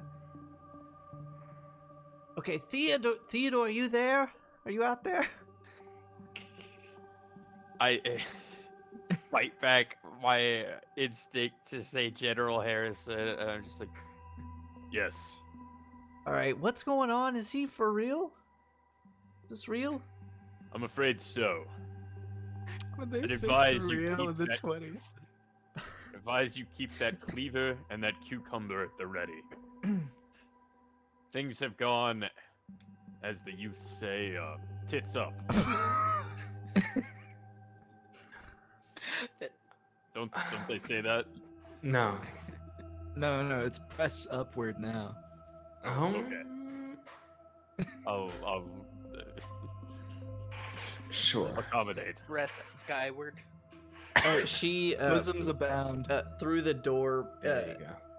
And she says, "Well, there aren't any paintings in here, so should be fine." But here, and she passes essentially just kitchen knives to all of you. Just whatever she has is like a here, I guess. Whatever's going on, you might need a knife.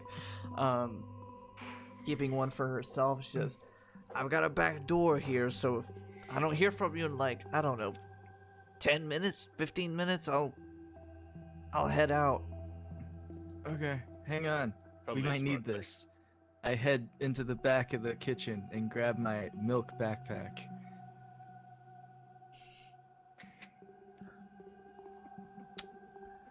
That immediately made me think of Super Mario Sunshine, but with like milk instead of the water. Oh, Can I make that? Is there a hose? Man, it's so late. Yeah, sure. And you also notice as you enter into the kitchen, there's a segment of the wall that is slightly protruded, signifying the exit to whatever dark secret passage you went through. That led to the study. Alright.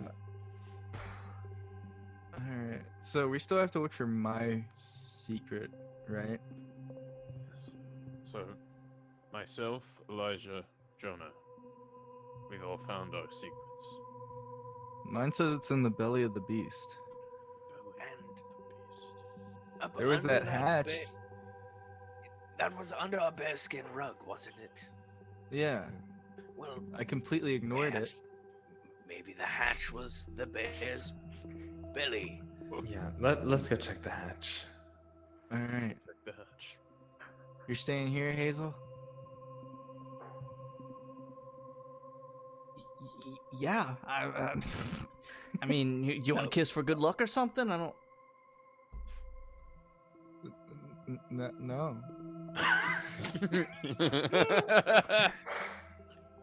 She says, well, now that sounds a little offensive. I don't. All right, fine. I've known you since I was a kid. Like, what? What, your mama never kissed you? You're This not is my so mom. awkward.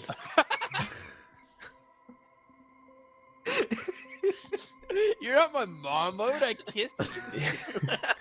I only kiss my mom. These lips are for one lady only. I like this notion that you started bantering with this cook, and then your companion started heckling you. Like, I would kiss my mom. Man, no one Listen, kisses let's his go mom. get that. Let's get that belly's beast. Yes, so, oh, Jesus Christ. For the sake of brevity, you guys make your way to the hall, and all the while you hear this crashing noise coming from elsewhere in the manor. Because there are some portraits you have yet to overturn.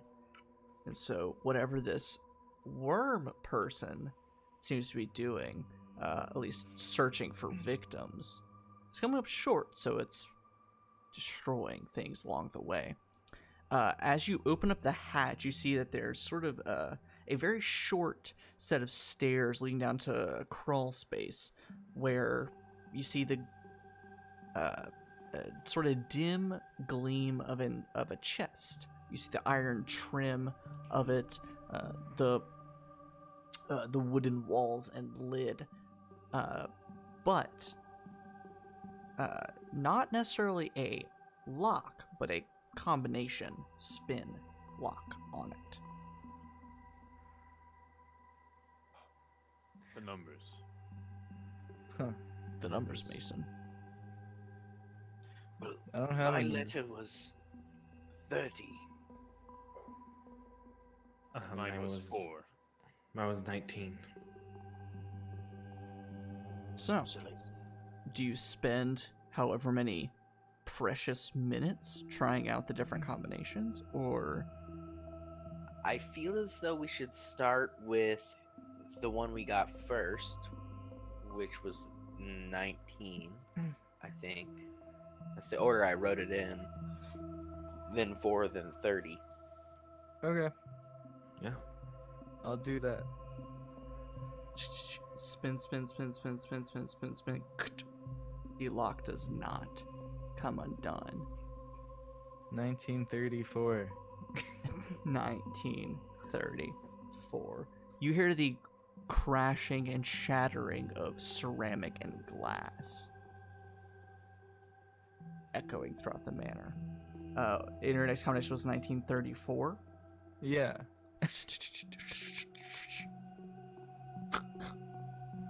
It does not come undone. 4/1930. Just going up. Yeah. For 1930. It does not come undone. And you all hear a echo throughout the hall that you're in. There should be one more combination, right? In descending order? 4/30/19. 4/30/19. The lock comes undone. Hey. You rip it off, and those of basically the three of you besides Emerson look up, and you see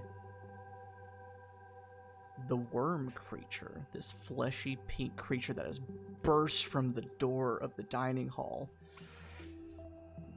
slashes its massive claws through the desk, rips off the banister and flings it across the room, smashes the light, the candle goes out, and is just basically making a show of getting closer to you. And as Emerson, you open up the chest, probably the last thing you want to see is just a shitload of papers and books. But you also see a lantern that you've seen before, except this one is made of silver, elegantly carved, almost antique looking, but finely kept, and a reservoir full of oil. I light it. In a flurry, you yell to the Brigadier General to toss you a match. The lantern glows in a sickly yellow-green light. And you're down in here in this crawl space. It's bright, but it's also supernatural. Like milk on St. Patrick's Day, where everyone dyes it green. It's like that. I know that tradition well. You know that tradition very well. You started that tradition. It started as a Valentine's Day fluke.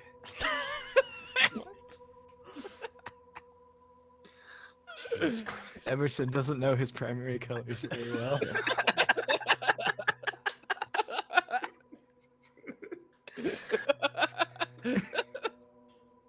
Oh, that's why you always walk around in blacks and whites.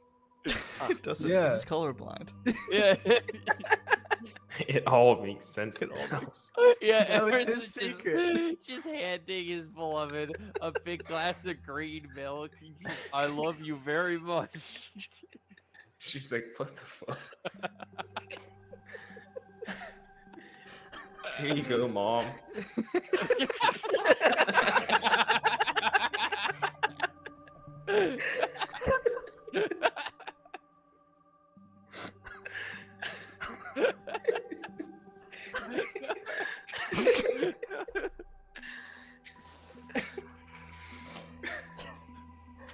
Oh my god. So, Emerson, you have this glowing green lantern Yeah. in this crawl space.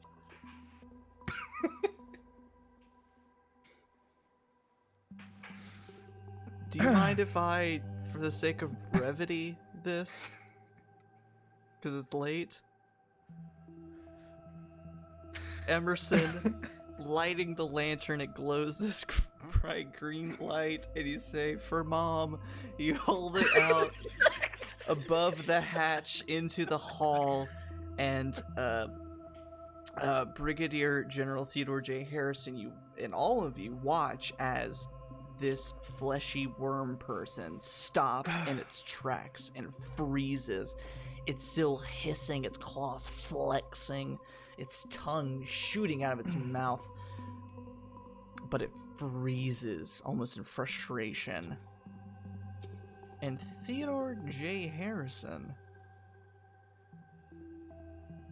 you recall in your encounter with this group, this cube was at the center of it. and the culmination of it was to bring forth something. But since it has been taken apart, and now you have the pieces, and you start to think, this is what it was. This was in it. This holds something. And so you have the cube and all of its parts. So it would occur to me to reconstruct the cube. Make an intelligence roll.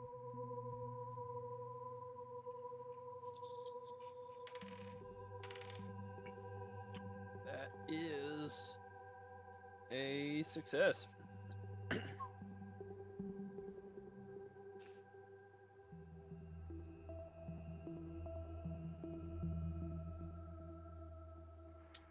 You do so.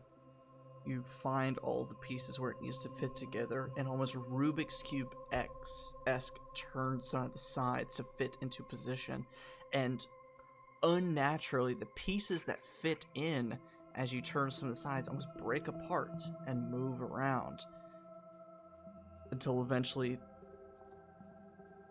the cube tells you, and it expands, it breaks apart ever so slightly, and the creature hisses. Similar to as it went into a painting, except this time against its will, and is brought into the cube. And quickly as you catch it, all of the sides sort of turn into different places. And stops. And everything falls silent as you are bathed in this green light of this strange silver lantern.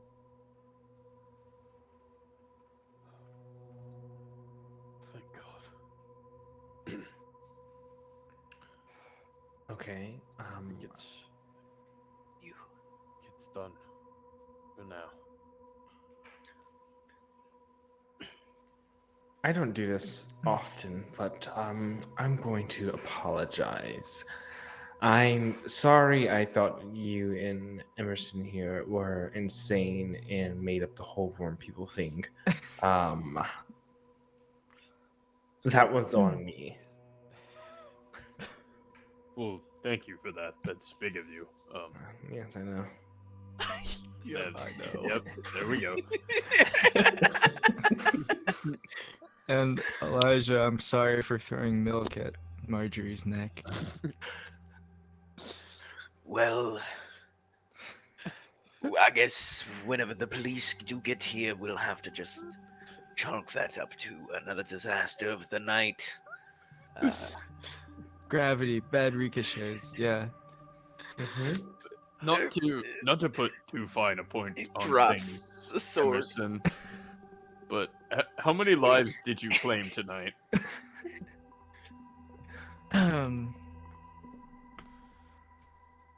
Would you like this glass of milk? That sounds like the best time to end this one shot. I guess I will title in the aftermath as "The Milkman Cometh" for the VOD. And the milkman That's taketh not for him, away. The milkman cometh. He cometh for the. Oh God. Holy cow! Literally. The reality is, the monster killed 2, maybe 3 people. Leon would have never died if he never got into the painting. But the milkman killed 1 person.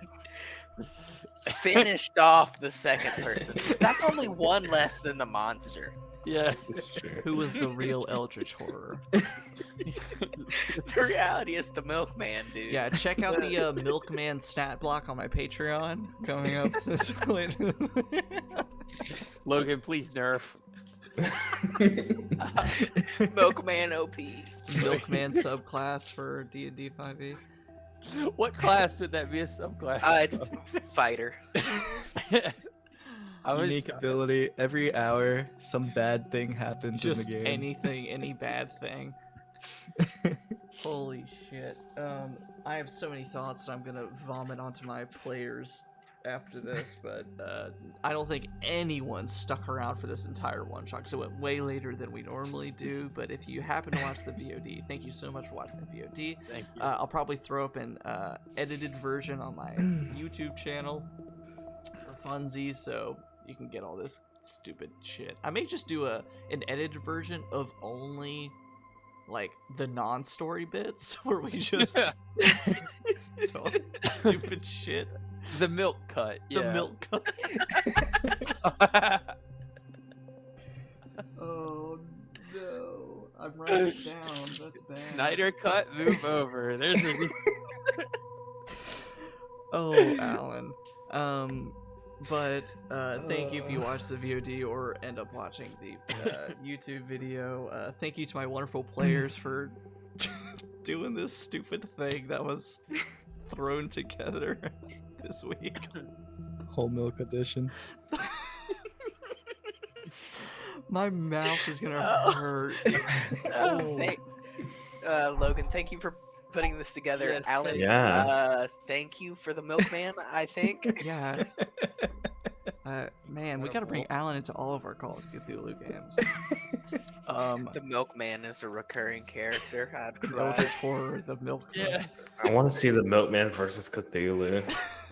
That's what I need to see. We might, man. He would just end up killing everybody else. Cthulhu gets the blame for it, but he's That's like, his I didn't do plan anything. all along. Is just let Milkman do the job for him. Unless, God, Jesus, we're gonna, man, this could go on forever. So thank you to everyone. Subscribe to my Patreon, follow my social media, check out my YouTube, etc., etc. And Shadows over Drift Chapel this Friday. We're really going to be figuring out Bradley's new character and figuring out what our players are going to do in this final end game of the campaign almost. So that's going to be very exciting.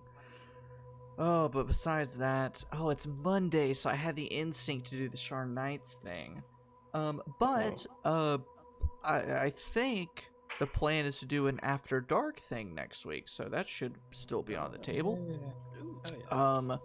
So theoretically, you'll see some of us next week at the same Sharn time, same Sharn place, but otherwise, I will see all of you very soon, hopefully later this week for video game streams and Shadows over Drift Chapel. So everyone have a good night. Milk, milk, milk, Nice. milk, milk, Alan. milk.